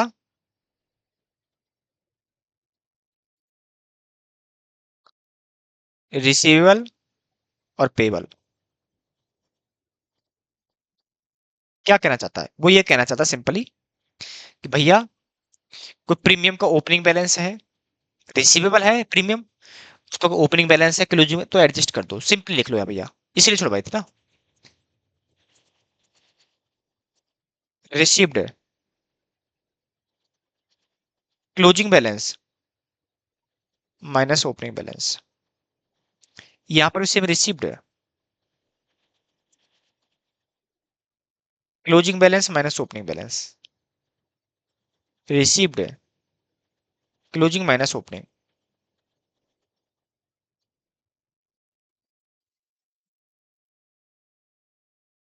clear है, कुछ रिसीव हो गया तो उसमें कुछ ओपनिंग भी होगा, जो आपके पास अमाउंट रिसीव हुआ है उस रिसीव वाले अमाउंट के अंदर वो वाला अमाउंट भी इन्वॉल्व है जो पिछले साल का इस बार मिला है। तो मुझे एक बात बताओ, मैं थोड़ा सा आपको एग्जांपल से समझाना चाहता हूं। मान लो आपको 200 रुपए मिल गए, 200 रिसीव हुए हैं, 20 रुपए ऐसे हैं जो लास्ट ईयर के थे, लास्ट ओपनिंग बैलेंस था, और आपके पास 40 रुपए अभी भी आउटस्टैंडिंग है। इसका मतलब क्या हुआ मुझे बताओ। आपकी टोटल इनकम कितनी बनती है गुरुजी? देखो, 200 ये थे, ये भी इनकम होनी चाहिए थी 40 में से 20 पिछले साल में मिला था, तो नेट ऑफ में कहूं तो यहां पर 220 की इनकम होनी चाहिए थी। बोलो ना, हाँ या ना? क्लियर है? तो यानी कि रिसीव है, ये आपका क्लोजिंग था जो नहीं मिला है, तो इसका मतलब इनकम तो थी इसकी, ये आपके पिछले टाइल का ही मिल गया, तो ये आपको यहां से हटाना पड़ेगा। तो यानी कि ये आपकी इनकम है, मैं कहूं तो आपकी ग्रॉस इनकम है, या मैं कहूं तो इनकम ड्यू। क्या है? ये अक्रू है भैया, ये आपकी इनकम अक्री हुई है। रिसीव कितनी हुई है? क्योंकि मैं अकाउंटिंग हमेशा हमेशा किस पर करता हूं बेटा, बताओ? किस पर करता हूं? किस पर करता हूं? अक्रूरल बेसिस पर करता हूं, इसलिए मुझे इनकम भी किस में चाहिए? अक्रूरल इनकम चाहिए। और जब अक्रूरल इनकम की बात करूंगा तो रिसिप्ट में से जो रिसीव हुआ है उसमें से मुझे ओपनिंग को लेस करना पड़ेगा, क्योंकि पिछले साल का मिला होगा इस बार, और मैं क्लोजिंग यहां से ऐड करना पड़ेगा, क्योंकि वो इनकम आपकी नहीं मिली है। क्लियर है? तो ये बेसिकली आपको इसका बैकग्राउंड भी समझ में आ गया होगा कि मैंने ओपनिंग क्लोजिंग को क्यों ऐड लेस और कैसे कैसे किया है। ठीक है,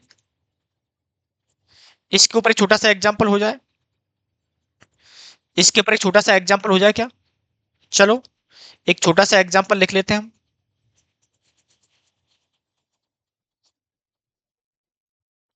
चलो, बेसिकली तीनों बिजनेस एक तरीके का ही है, तो मैं एक बिजनेस का लेके चलूंगा ना, तीनों बिजनेस का अलग अलग, चलो दो का ले लेते हैं। Example number one, following details are given for ABC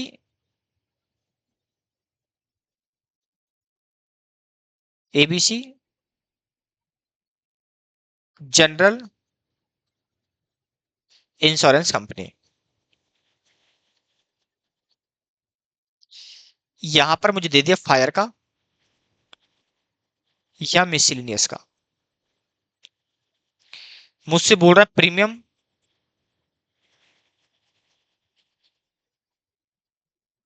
received on direct business, premium on reinsurance business ceded, premium on reinsurance business accepted. 1 lakh, 3 lakh, 50,000, 70,000, 70,000, 50,000।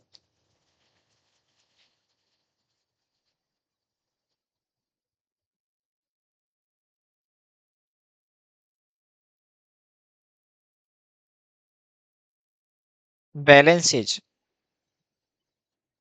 As on 1/4/2024, 1/4/2024। Premium on direct business, premium on reinsurance business ceded, premium on reinsurance business accepted. यहां जो amount दे रखा है 20,000, 30,000, यहां दे रखा है बस 10,000, 20,000, यहां जो दे रखा है वो दे रखा है बस कितना, 30, 40। ठीक है, इसके साथ दे रखा है balance as on 31/3/25,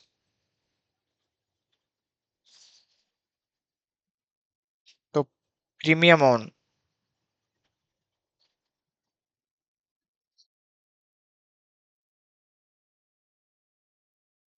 direct business, premium on reinsurance business ceded, premium on reinsurance business accepted. ठीक है, एक ही कराऊंगा मैं, फिर ना तो क्लेम का कराऊंगा ना ही मैं कमीशन का कराऊंगा। ठीक है ना? और बस उसका मैं थ्योरेटिकल जो उसका कंसेप्ट वो लिखवा दूंगा और सीधा चलूंगा, क्योंकि पैटर्न सबका ही रहने वाला है, क्योंकि अपने पास रेगुलर बैच नहीं है ना। कि हर चीज की हम यहाँ चर्चा करते रहेंगे ना। 25, 15, यहाँ पर क्लोजिंग जो है 5, 10, यहाँ कितना है 40, 30। Calculate, calculate net income from premium.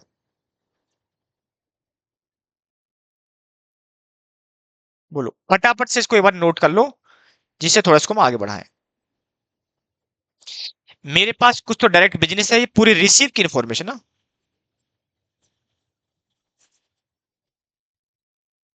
During the year है ये आपको ड्यूरिंग द ईयर मिला है।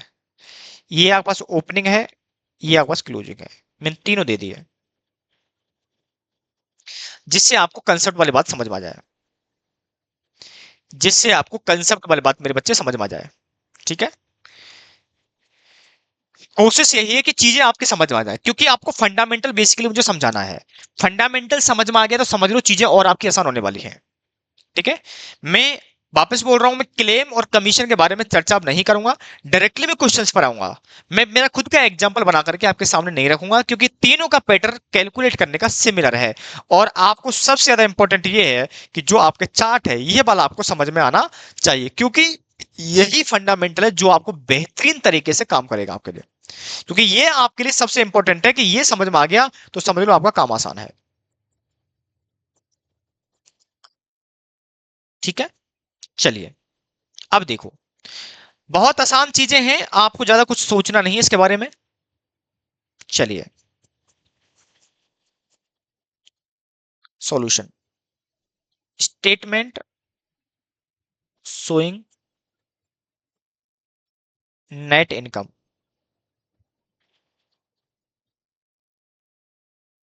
हमारे पास नेट इनकम है,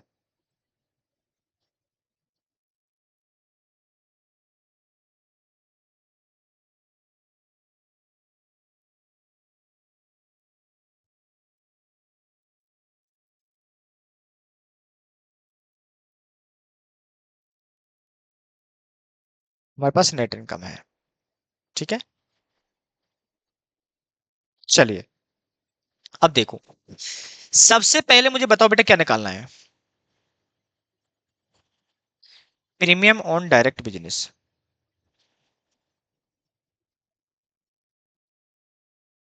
प्रीमियम ऑन डायरेक्ट बिजनेस, ये बात आप अच्छे से जानते हो। बताओ कैसे निकलेगी, आपके लिए निकलेगी received plus closing minus opening. और मैं यहाँ सॉरी, यहाँ पर दो लेने थे मुझे, ये आपका फायर का है, ये आपका मिसलिनियस का, क्योंकि आपको सेपरेट सेपरेट निकालना ना। ठीक है, ये फंडामेंटल है, मैं इसे यहां से हटा रहा हूं क्योंकि मैंने पहले लिखवा चुका हूं। चलो मैं डायरेक्टली कैलकुलेशन की बात करूंगा। यहां देखो, डायरेक्टली हमने क्या बात की है, कलर बेकार है यार।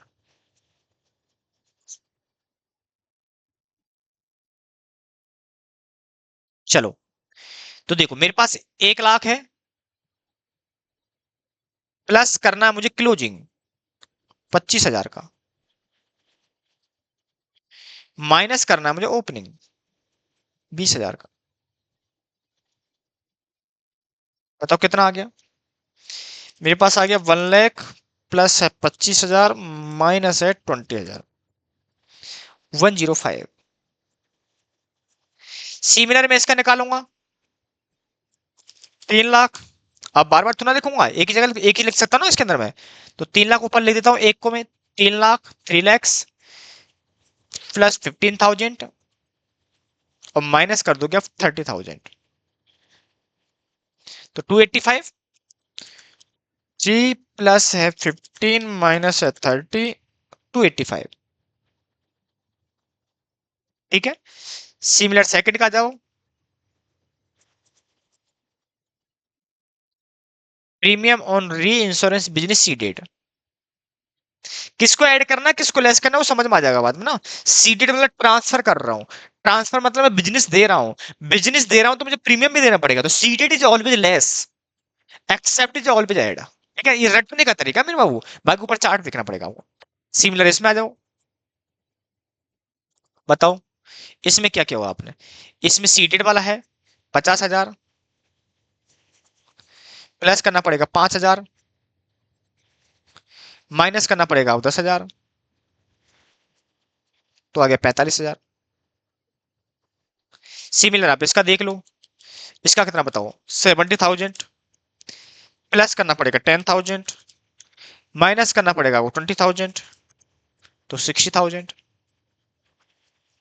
ठीक है, इसके अलावा किसका लोगे, इसका ले लोगे, premium on reinsurance business accepted, तो ये तो आपको नेगेटिव में जाएगा, सीडेड वाला है, यानी कि लिखा जाएगा आपका, तो इसका निकाल लो। इसका है सर 70,000, प्लस करूंगा मैं 40,000, माइनस करूंगा 30,000, 80,000। सिमिलर इसका निकाल लूंगा सर 50,000, प्लस है 30,000, माइनस है 40,000, तो इसका आएगा 40,000। अब निकालूंगा नेट इनकम, नेट इनकम कर लो, 105 प्लस है माइनस है 45,000, प्लस है 80,000, तो 140 का। सिमिलर वहां देख लो 285 है, प्लस करना पड़ेगा 40, माइनस करना पड़ेगा 60, तो 265। बताओ, किसी को प्रॉब्लम है इसके अंदर, मैं एक ही एग्जांपल करा रहा हूं, सेम पैटर्न क्लेम का होगा, सेम पैटर्न आपके कमीशन का भी होगा, क्योंकि आप जहां जहां देख रहे हो आपके पास दिख रहा है आपको, सारी चीज आपको सेम उस आपको डायग्राम में दिखाई है मैंने। तीन चीज हमेशा अफेक्ट करी है, तो मैं तीनों की तीनों चीजों को मैंने आपके सामने यहाँ पर रखा है, तो ये देख लो, ये तीनों तीन चीज अफेक्ट हुई है आपके यहाँ पर ना। ये रहा आपका प्रीमियम पेड हुआ है, क्लेम हुआ है कि ये हुआ है, तीन की तीन रिसीव्ड हुई है, कमीशन पेड हो गया ना, ये हो गया, ये हो गया, ये तीनों तीनों चीज आपके सामने हुई है। ठीक है, तो डेफिनेटली आई होप, उम्मीद करता हूं कि चीज आपकी समझ में आ गई होगी। ठीक है, इसको फटाफट नोट कर लो, फटाफट से नोट कर लो।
चलिए, चले हम आगे। ये तो हो गया, सेम आपका क्लेम पर अप्लाई होगा, ये सेम आपका कमीशन पर होगा, तीनों चीजों की कैलकुलेशन ऐसे ऐसे ही निकलेगी। सेम आपके ओपनिंग क्लोजिंग का भी आपको एडजस्टमेंट करना पड़ेगा। ठीक है, तो मैं आपको दो की चर्चा नहीं कर रहा हूं, मैं सीधा आता हूं मेरे बच्चे कहां पर, इस फॉर्मेट के ऊपर, जो मैंने आपको ये लिख नोट करवाया था। ठीक है, आ जाओ यहां पर, बी,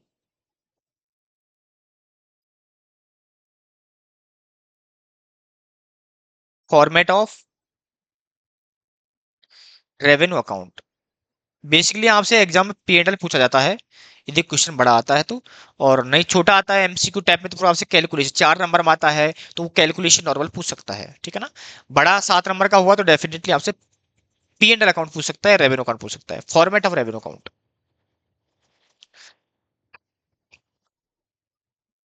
क्योंकि मैंने पहले ही बता दिया था आपके लिए कि इस केस के अंदर आपको तीनों का अलग अलग बनेगा।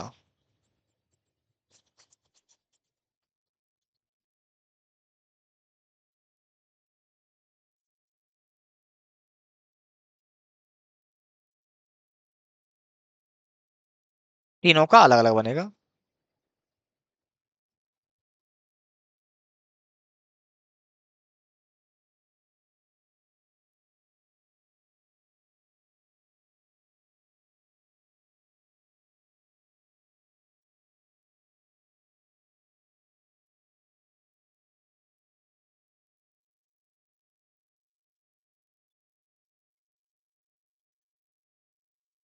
ठीक है,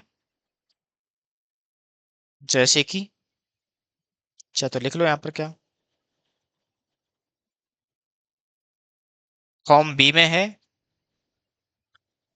RA,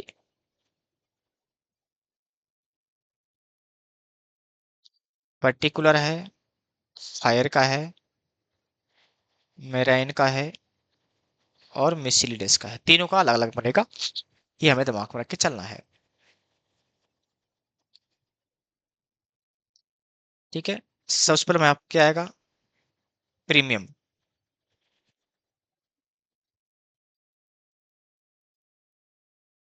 इनकम जो आपने वर्किंग नोट नंबर 1 में बनाई होगी, जिसे हमने अभी निकाला है।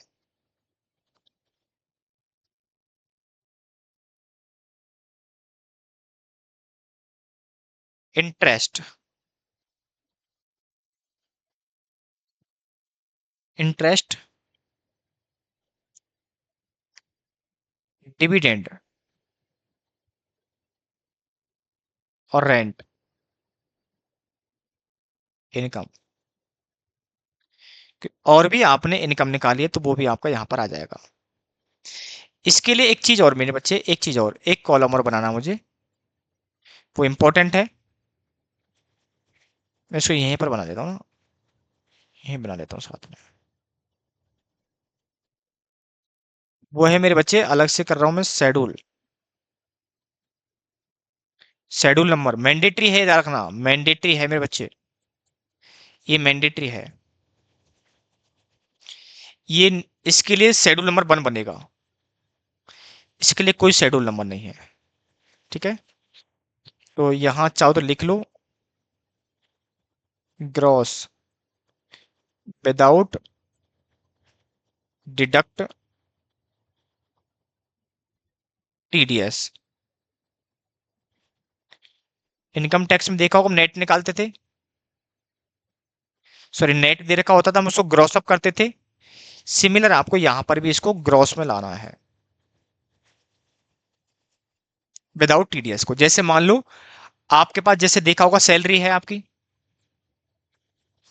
सैलरी मान लो आपकी 70,000 है। जैसे मैंने CMA इंस्टीट्यूट में पढ़ाता हूं, तो मुझे मान लो मंथ के 1 घंटे के 30,000 मिलते हैं, ये मेरे 30,000 है। तो यहाँ से इंस्टीट्यूट मुझे 3,000 TDS काट लेगा और मेरे अकाउंट में 27,000 ट्रांसफर कर देता है, नेट अमाउंट है। लेकिन ये आपके इरेडा बोलता नहीं, आपको 30,000 पकड़ना है, ग्रॉस लेनी भैया, नेट इनकम प्लस TDS, यानी कि आपको डिडक्ट नहीं करना है, आपको पूरा लेना है। आई होप, उम्मीद करता हूं कि बात आपको समझ में आ गई होगी। यानी कि जब भी आप किसी चीज से इनकम, एक रेंज से ऊपर इनकम कमाते हो, तो उस केस के अंदर आपको गवर्नमेंट TDS काट करके सैलरी का पेमेंट करती है, जो भी कंपनी होती है, जो भी आपके MNC कहीं भी काम करते हो। ठीक है, तो आपको यहां पर इरडा बोलता कि नहीं ऐसा नहीं करना, आपको नेट नहीं लेनी है, ग्रॉस लेनी है आपको ना। तो यहां पर लिखा है बकायदा कि भैया ग्रॉस लेनी है विदाउट डिडक्ट TDS को काटने से पहले, प्लस आपके कुछ अदर इनकम। खासकर याद रखना, हर चीज का आपको बड़े इम्तनान से देखना भैया। अदर इनकम, ऊपर की इनकम के अलावा जो 3 इनकम है, तीनों इनकम को मैंने अलग अलग दिखाया है। तो तीनों की जो इनकम है, हो सकता है ना भैया आपके कुछ बिल्डिंग्स हैं आपने रेंट पे उठा रखी, कुछ भी हो सकता है, XYZ।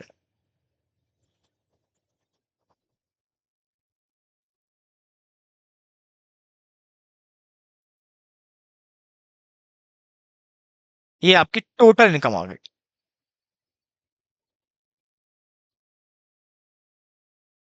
टोटल इनकम आ गई आपकी ना, ये टोटल इनकम आ गई आपकी।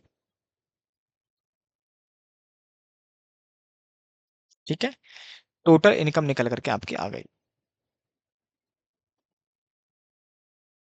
इसका नाम ए दे दो। ठीक है, इसके अलावा आ जाओ खर्चों पर। क्लेम, इसके लिए शेड्यूल नंबर 2 बनेगा।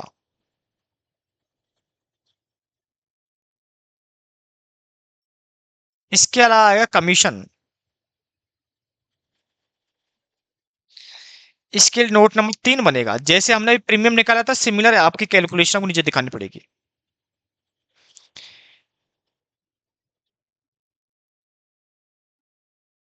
ऑपरेटिंग एक्सपेंसेज यानी कि एडमिनिस्ट्रेशन एक्सपेंसेस। Note number 4।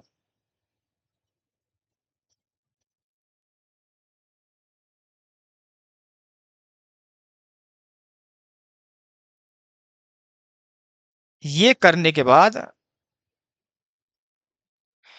ये हो गया टोटल खर्चे, टोटल एक्सपेंसेज, इसका नाम दे दो बी।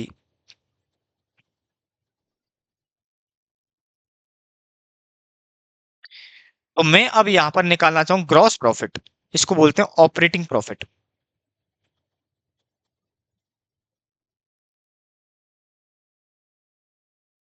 इसको बोलेंगे सी, और ये निकलेगा A minus B.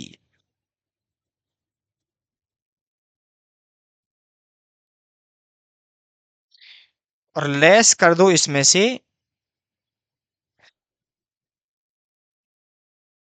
Transfer to reserve, if any. कोई रिजर्व क्रिएशन है तो आप इसको यहां से निकाल दो। निकालने के बाद जो बचेगा ये आपकी इनकम है, और ये इनकम हो जाएगी transfer to P and L account. ये आपकी पी एंड एल में चली जाएगी।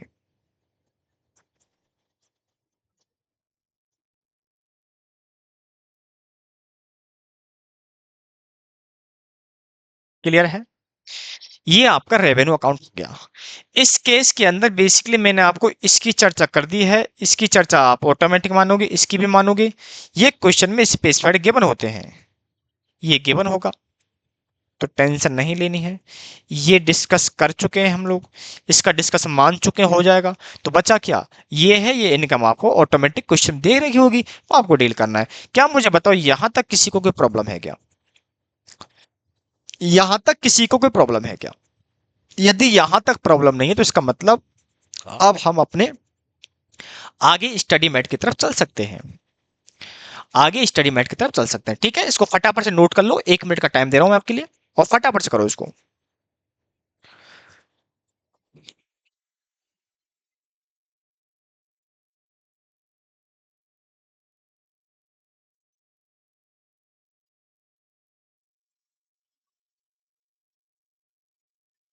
ठीक है, चलो आ जाओ स्टडी मैट में।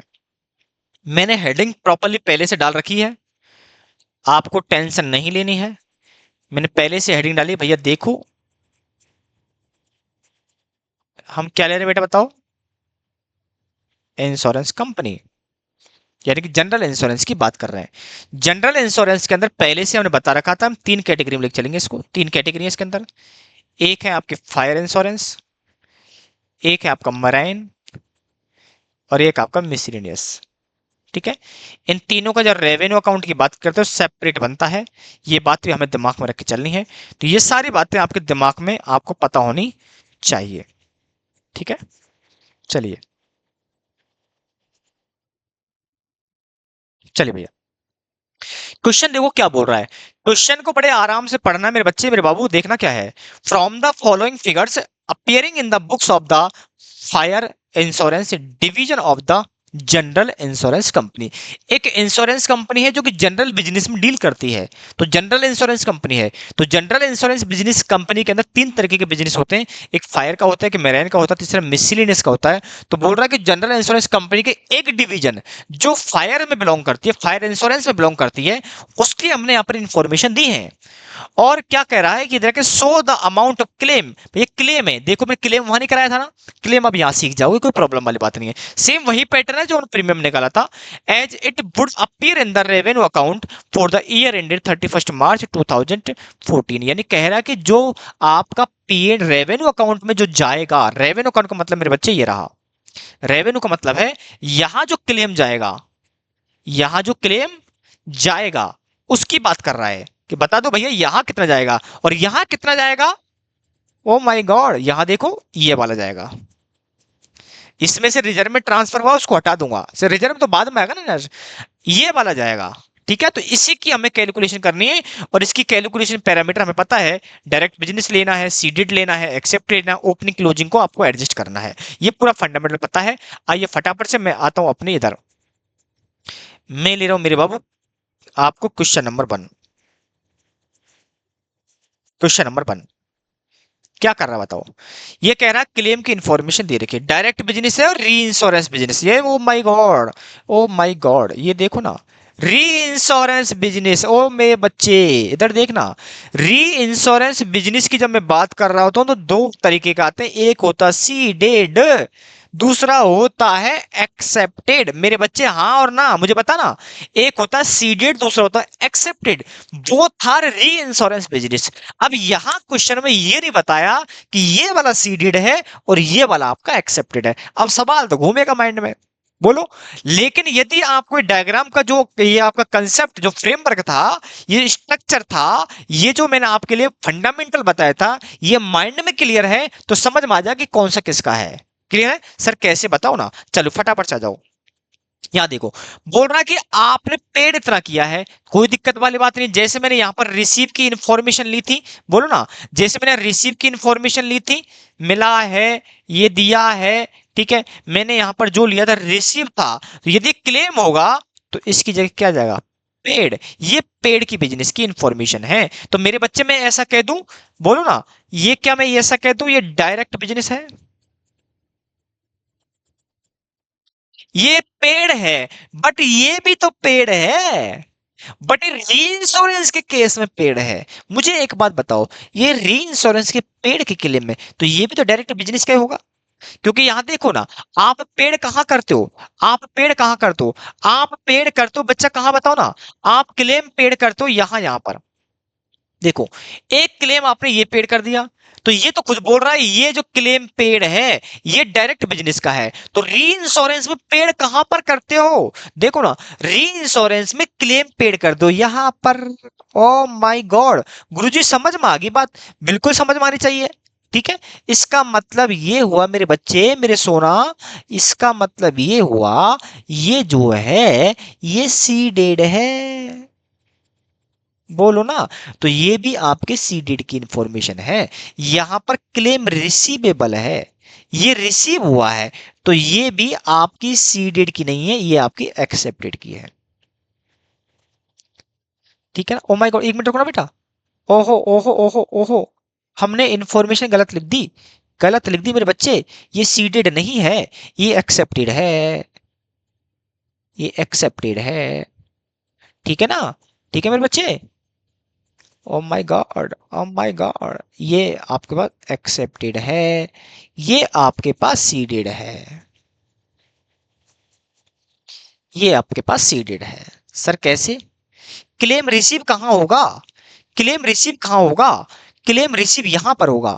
ये क्लेम पे कर रहा है तो मैं तो मेरी ही बात कर रहा हूं ना मेरे बच्चे, मैं तो इसकी बात कर रहा हूं। इसको क्लेम कहां रिसीव होगा, सर ये क्लेम पे करेगा तो ये रिसीव होगा ना इसको, ये रिसीव, ये पे कर रहा है तो इसको रिसीव होगा ना, ये इसको पेड करेगा, ये इसको पेड करेगा क्योंकि इसने बिजनेस लिया है। तो आ जाओ, ये है सीडेड, ये है एक्सेप्टेड। अब तो कोई दिक्कत ही नहीं रही ना आपके सामने, कोई दिक्कत ही नहीं है। फटाफट से आ जाओ, निकाल डालो मेरे बच्चे कैलकुलेशन। ठीक है, ये समझ में आ गया कहाँ रिसीव हुआ कहाँ, वो डायग्राम से ही समझ में आएगा। तो फटाफट फटाफट से मैं बात कर लेता हूँ। ठीक है,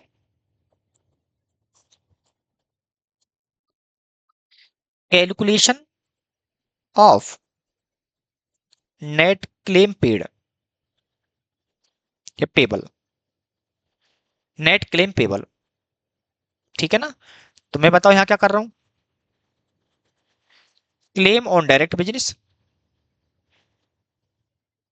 बताओ कितना है मेरे बच्चे, कितना है, ये है 4 लाख, सॉरी 46,70,000, प्लस करूंगा क्लोजिंग, ये ओपनिंग का है ये क्लोजिंग का है, तो 8 12 प्लस होगा, और माइनस ये थोड़ा सा मुझे फॉर्मेटिंग चेंज करता हूँ ना, थोड़ा फॉर्मेट में मजा नहीं आया इसका ना, फॉर्मेट में थोड़ा मजा नहीं आ रहा। अच्छा दिखेगा थोड़ा सा ना।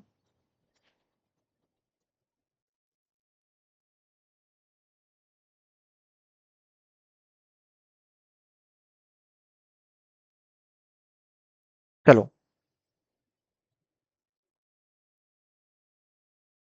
Claim on direct business. बताओ मेरे बच्चे कितना कितना आएगा। सर देखो 4670, क्लोजिंग 8,12,000 है, माइनस 763 है। हम एक साथ बाद में निकालेंगे ना। Claim on reinsurance business accepted, तो यहाँ पेड करना पड़ेगा, एक्सेप्टेड ना, एक्सेप्टेड में पेड करना पड़ेगा। तो सेम है यहाँ पर भी 7 lakh plus 5387। Oh my God, minus 87,000। तीसरा, claim on reinsurance business seeded,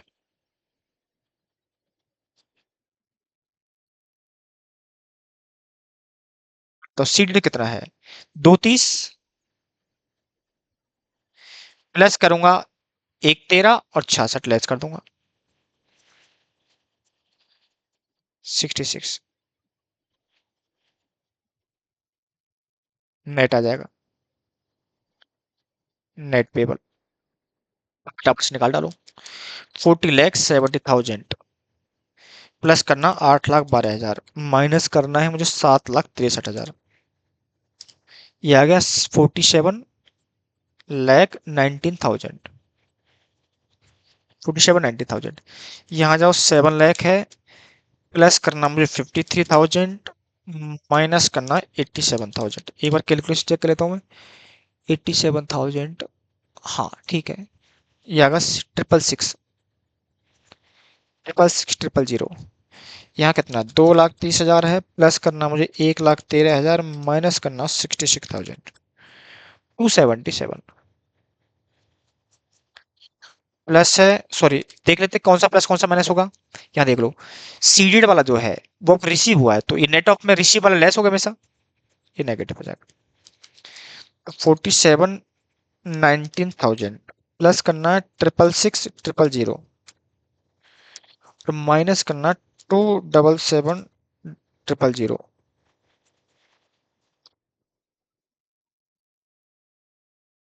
51,08,000। ठीक है, फटाफट से इसको नोट कर लो। ये आपका नेट आ गया, फटाफट से इसको नेट कर लो। ठीक है,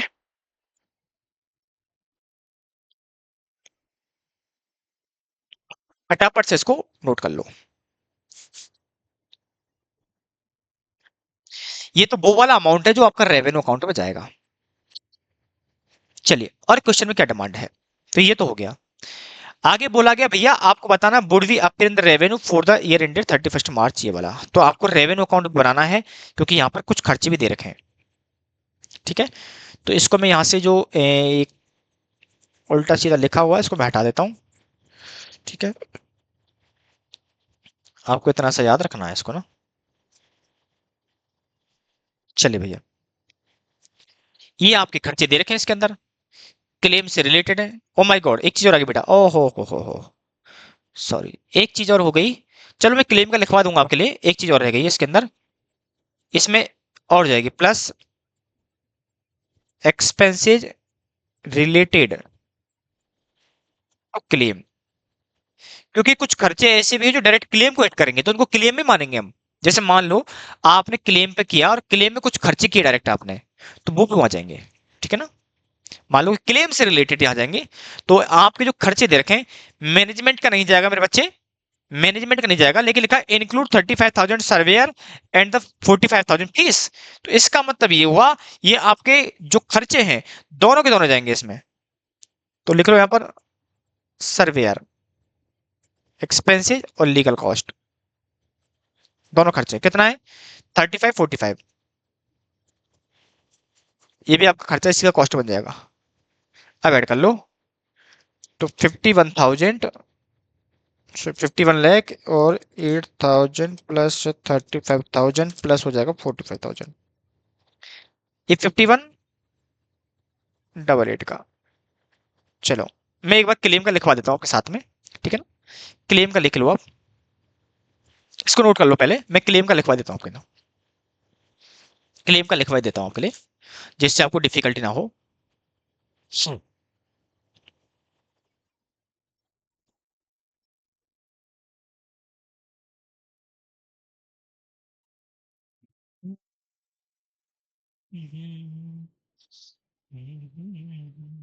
चलो ये लिख लो साथ में।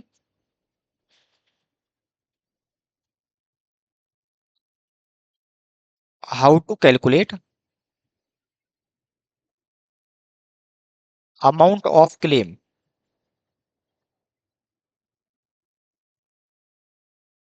To be transfer to revenue account. वैसे लास्ट लाइन का कोई मतलब है नहीं इसमें, बेसिकली मैं वही कर रहा हूँ जो ऊपर हमने किया था ना।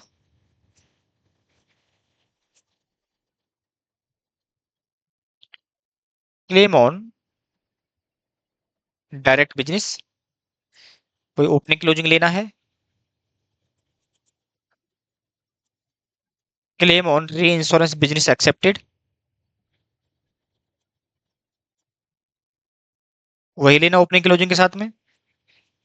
माइनस करना है claim on reinsurance business seeded.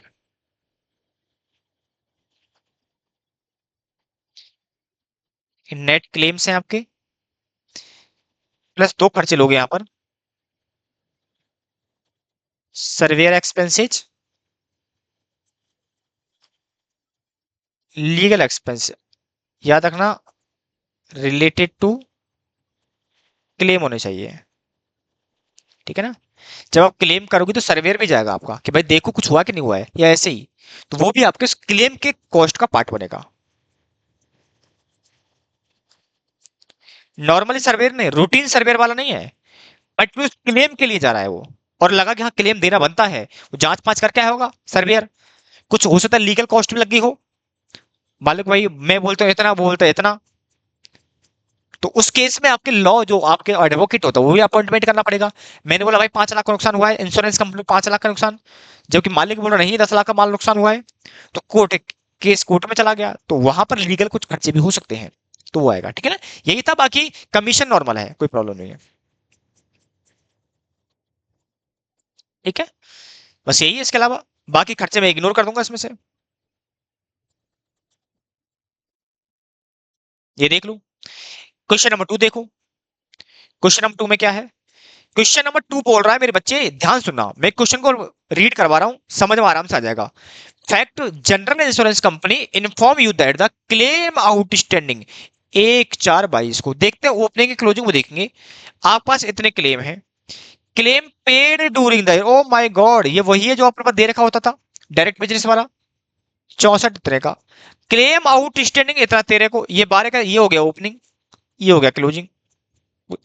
Claim recoverable from री इंश्योरेंस इतने का, कैलकुलेट करना क्लेम, बहुत आसान मेरे बच्चे, बताओ मैं चाहूं तो यही कर दूं, तो मुझे बताओ, मैं सीधा यही करता हूं वर्किंग में, जाओ आ जाओ, क्वेश्चन नंबर 2,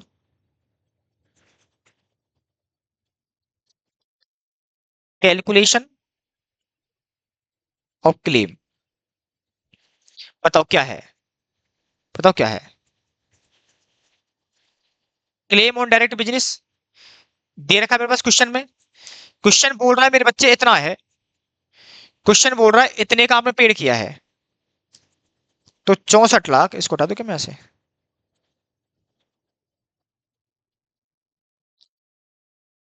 64,50,000 प्लस करना क्लोजिंग 560, और माइनस करना ओपनिंग 520,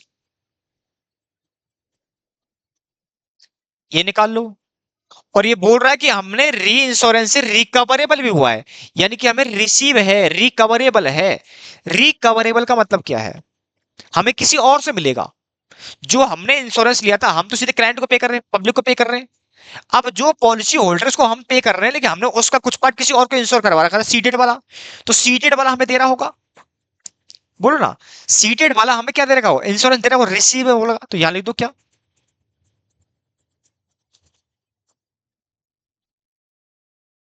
चाहे डायरेक्ट लिख दो चाहे चाहे तो, क्लेम रिकवरेबल फ्रॉम री इंश्योरेंस बिजनेस। इनडायरेक्टली मैं कहूं तो सीडेड वाला है। कितना बताओ, 5 लाख 1,90,000। तो निकाल लो कितना आ रहा है, 64,50,000 करना है, प्लस करना है 5,60,000, माइनस करना है 5,20,000। तो ये हो गया 64,90। और 64,90 में से आप एक 90 हटा दो, तो आ गया 63 लाख का नेट क्लेम है। ये पेबल है आपका, नेट क्लेम आपका ये पेबल है आपका। ठीक है, ऐसे ही क्वेश्चन आपको डेफिनेटली क्वेश्चन दे रखे हैं। तो टू भी सॉल्व हो गया। थ्री में देखो कुछ नहीं है, इसमें आपको सिंपली आपके लिए यहाँ पर वो दे रखा है, ये 50 करोड़ का respect of fire insurance business, इतने crore respect of miscellaneous insurance business. आपको अलग अलग इन्फॉर्मेशन दे रखी है 3 पॉइंट के अंदर। क्लियर है, ये प्रीमियम कलेक्टेड है आपके लिए, ये आपको है। इस क्वेश्चन में आपको अभी तो दे रहा हूं होमवर्क में, नहीं तो अगले सेशन में मिलेंगे। ठीक है, अगले सेशन में मिलेंगे। उम्मीद करता हूं कि आपको बेसिक समझ में आ गया होगा, आई होप, उम्मीद करता हूं सारे क्वेश्चन निकाल लोगे। एक में क्वेश्चन ओनली फॉर करवाऊंगा आपको 6 नंबर का। चलो इसको अभी ले ही लेते हैं अपन लोग ना, अभी ले ही लेते हैं। बाकी के क्वेश्चन आप निकाल लोगे, फिर मैं डायरेक्टली आऊंगा लाइफ इंश्योरेंस पर, क्योंकि मैं चाहता हूं कि 2 या 3 लेक्चर में ये पूरा टॉपिक खत्म हो जाए, चाहे 5-6 घंटे क्लास में 2 सेशन में लेनी पड़े। ठीक है, चलिए मैं लास्ट क्वेश्चन ले रहा हूं 6 नंबर का। ठीक है ना, ये आपके जून 2019 में क्वेश्चन आया हुआ है। अभी मैंने बोला पिछले 3-4 अटेम्प्ट के क्वेश्चन, मैं कहूं तो पिछले 4 अटेम्प्ट के पेपर मैंने लिए नहीं है ना, उनका मैं जब पेपर सॉल्व कराऊंगा तो देन उसको वहीं पर क्लिक करेंगे अपन लोग ना। इसमें कहें तो जो आपके ये जो कहें तो जब से ऑफलाइन आपके एग्जाम्स हुए वो उससे पहले पहले के इसमें पेपर्स हैं, ऑफलाइन वाले पैटर्न अभी भी इसमें इन्वॉल्व नहीं किए मैंने। तो ठीक है, तो उनको डेफिनेटली मैं तब कवर करूंगा। चलिए क्वेश्चन क्या बोल रहा है, देखो क्वेश्चन को देखते हैं भाई, क्वेश्चन क्या बोल रहा है। Prepare fire insurance, sorry fire insurance revenue account, आपको रेवेन्यू अकाउंट बनाना है ऑफ अग्नि फायर इंश्योरेंस लिमिटेड। ये जनरल इंश्योरेंस से बिलोंग करती है और फायर वाली डिवीजन में ही बिलोंग करती है। As per IRDA regulation for the year ended 31 March 2019, from the following details, आपका डिटेल्स भी दे रखी है। ठीक है, चलिए मेरे पास क्वेश्चन में दे रखा क्लेम इतने का पेड किया है आपने, लीगल एक्सपेंस रिगार्डिंग क्लेम है, तो क्लेम की कॉस्ट में ऐड हो जाएगा। प्रीमियम आपको रिसीव हुआ है, री इंश्योरेंस प्रीमियम आपको पेड करना पड़ा है। री इंश्योरेंस प्रीमियम पेड कब करते हो, जब बिजनेस ट्रांसफर किया होगा तो प्रीमियम भी देना पड़ेगा, तो सीडेड का केस हो गया। तो मैं इसे लिख देता हूँ सीडेड। ये क्वेश्चन की लैंग्वेज पढ़ते ही आपके दिमाग क्लिक हो जाना चाहिए कि किससे लिंक कर रहा है। कमीशन है, कोई प्रॉब्लम नहीं। एक्सपेंसेस ऑफ मैनेजमेंट, ये आपका ऑपरेटिंग खर्चा का पार्ट बनेगा। ठीक है ना, कोई प्रॉब्लम नहीं है। प्रोविजन अगेंस्ट अनएक्सपायर्ड, URR दे रखा क्वेश्चन में कि भैया 1/4 को ओपनिंग तो ये दे रखा है। क्लेम अनपेड है आपका, ये आउट, ये ओपनिंग है, ये आपका क्लोजिंग क्लेम का बैलेंस दे रखा है। प्रोवाइड फॉर अनएक्सपायर्ड रिस्क के लिए 50% आपको रिजर्व क्रिएट करना बहुत आसान है, कोई प्रॉब्लम वाली बात नहीं। मैं सीधा आता हूं यहाँ पर। चलो मेरे बच्चे, क्वेश्चन नंबर 6,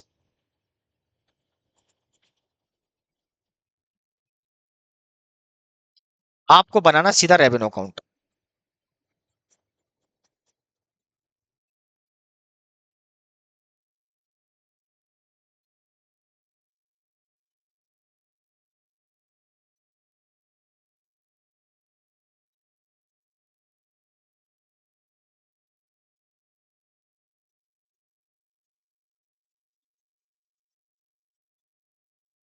चलिए,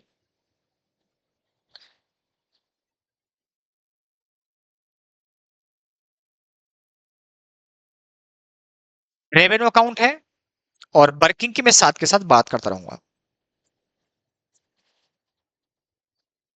चलिए, आपको एक चीज और बनाना, शेड्यूल का भी बनाना ना इसमें, एक शेड्यूल का और बनाना है। भूलना मत मेरे बच्चे इसको, है ना, इसको भूलना मत आप, मैंडेटरी है चीजें, पता लगा भूल जाओ आप।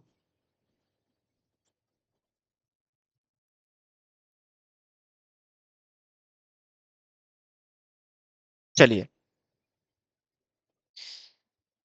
ये क्या है बताओ, form B R A, schedule, amount. सबसे पहले आता है प्रीमियम,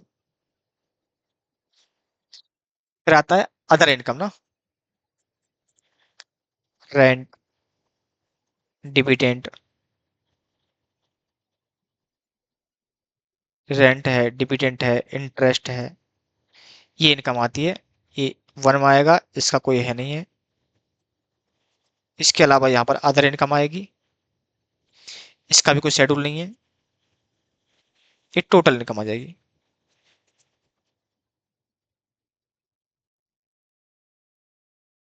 ठीक है, फिर यहाँ पर क्या आएगा बताओ? क्लेम पेबल आएगा,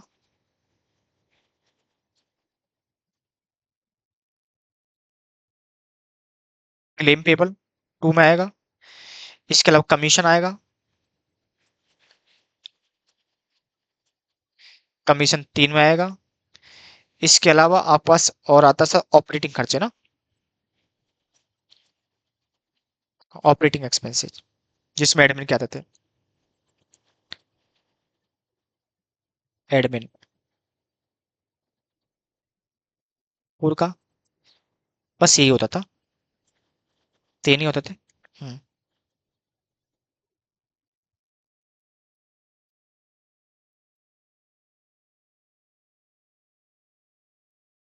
टोटल एक्सपेंसेस। ठीक है, वो बात की अब बाद में करेंगे। आ जाओ, सबसे पहले मुझे प्रीमियम का नोट बनाना है।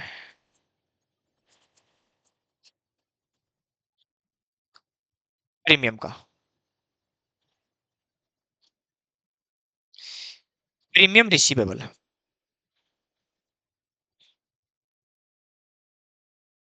मैं साथ के साथ बना रहा हूं यहां पर आपके लिए किसका,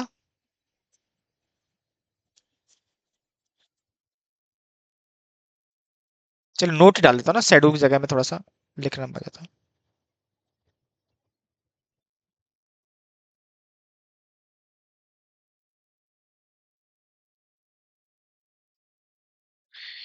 नोट नंबर थ्री,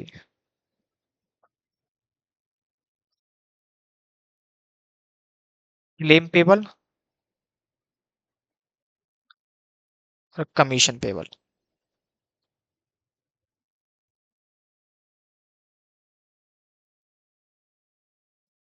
चलिए, तीनों के नोट बना लेता हूं मैं। आ जाओ क्वेश्चन की तरफ। बोल रहा है पहले उठा लेते हैं मेरे बच्चे, क्या क्या बताओ? मैं पहले एक बार सारे सारे वो उठा लेता हूं। जो प्रीमियम से रिसीव है, ये प्रीमियम का है, ये प्रीमियम का है, बस दो ही प्रीमियम के हैं। और नीचे आपको पता होगा यूआरआर भी प्रीमियम में बनता है, ये भी प्रीमियम में बनता है। ठीक है, और ये भी आपका प्रीमियम में ही है। तो प्रीमियम लिख लो पहले तो। आ जाओ, premium received on direct business, कितना है बेटा बताओ? 1250 का, 1250 का। बोला री इंश्योरेंस प्रीमियम पेड आपको करना पड़ रहा है, तो यहां लिख दो प्रीमियम पेड, लिख दो चाहे तो लिख दो री insurance business seated. Technical language लिखोगे तो भी कोई दिक्कत नहीं है, बाकी अच्छा रहता लिखोगे, जिससे कि बार बार माइंड के अंदर वो रिमाइंडर लगता रहता है कि भैया ये इसका मतलब ये है, इसका मतलब ये है। ठीक है, वो एक फायदेमंद हो। 50,000 का, 50 का, ये हो गया 12 लाख का। ओपनिंग यूआरआर माइनस क्लोजिंग यूआरआर, एडिशनल तो है नहीं है, तो ओपनिंग यूआरआर है 575 का, इसको बोलते हैं नेट प्रीमियम। और नेट प्रीमियम का 50% बनेगा, 50% ऑफ नेट प्रीमियम। तो 12 लाख का 50%, 6 लाख, है ना, 6 लाख। तो कितना हो गया? 12 लाख है, प्लस करना मुझे 5,75,000 माइनस करना 6 लाख, 1175 का। 11,75,000 का। तो यहां पर तो आ गया 11,75,000। क्लियर है? ये 11,75 आ गया। अब क्लेम की बात कर लेते हैं। अब इसको यहां से हटा देता हूं मैं। क्लेम की बात कर लो। ये क्लेम ये रहा, एक क्लेम ये रहा, क्लेम ये रहा, क्लेम ये रहा। ठीक है, आ जाओ फटाफट से क्लेम। क्लेम के अंदर बताओ क्या आएगा। क्लेम में लिखा है भैया क्लेम पेड, बताओ कितना है। पेड है 6 लाख का। वर्किंग नोट थोड़ा एक खिचपिच में हो गया है, अदरवाइज आपके पास कोई दिक्कत नहीं है। इसके अलावा आप ओपनिंग क्लोजिंग इसी में से एडजस्ट करोगे। 1 मिनट रुको, इसको यही करते ना अपन लोग। 6 लाख प्लस क्लोजिंग 80 का, माइनस ओपनिंग 50,000 का, तो 6,30,000 प्लस आपको पता है लीगल एंड सर्वेयर खर्चे आते हैं। लीगल एंड सर्वेयर खर्चे कितने दे रखे हैं मेरे पास बताओ। लीगल एंड सर्वेयर खर्चे 10,000 के। तो 6,40,000 ये हो गया। तो 6,40 यहां दिखा दो। दिक्कत किसी को? ये भी खत्म हो गया। कमीशन हमारे पास यही है। अब देखो क्या क्या हो गया, क्या क्या हो गया। प्रीमियम भी हो गया, ये भी हो गया, ये भी हो गया। ओनली फॉर एक ही खर्चा, दो खर्चे बचे, एक ये वाला और एक ये वाला। ठीक है, तो कमीशन डायरेक्ट लिख दो 30 लाख का।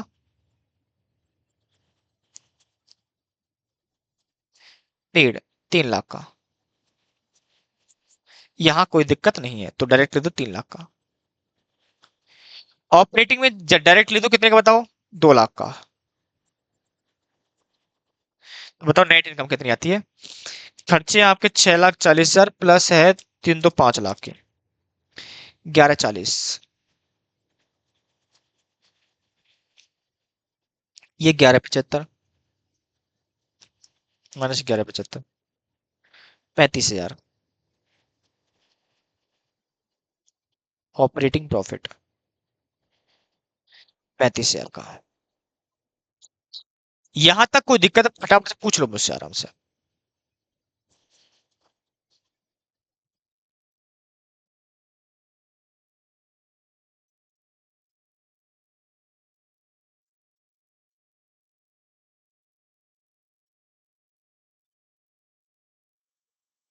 गलती की है क्या हमने? एक सेकंड रुको।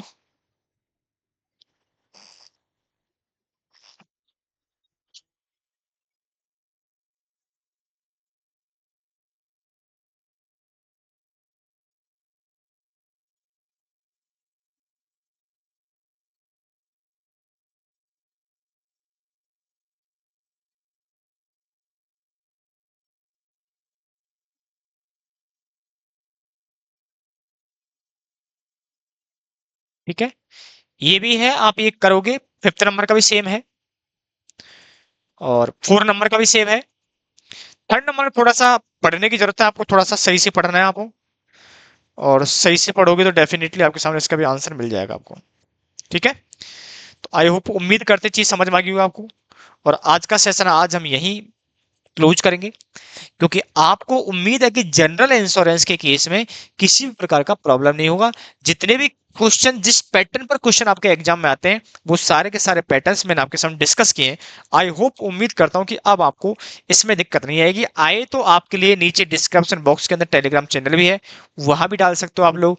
चाहो मेरा व्हाट्सएप नंबर भी है डायरेक्ट, आप वहां पर भी आप मुझे कुछ क्वेरी भेज सकते हो, उसमें कोई प्रॉब्लम नहीं है। ठीक है बच्चों, थैंक यू सो मच। मिलते हैं आपको नेक्स्ट सेशन के अंदर, जल्दी मिलेंगे आपसे।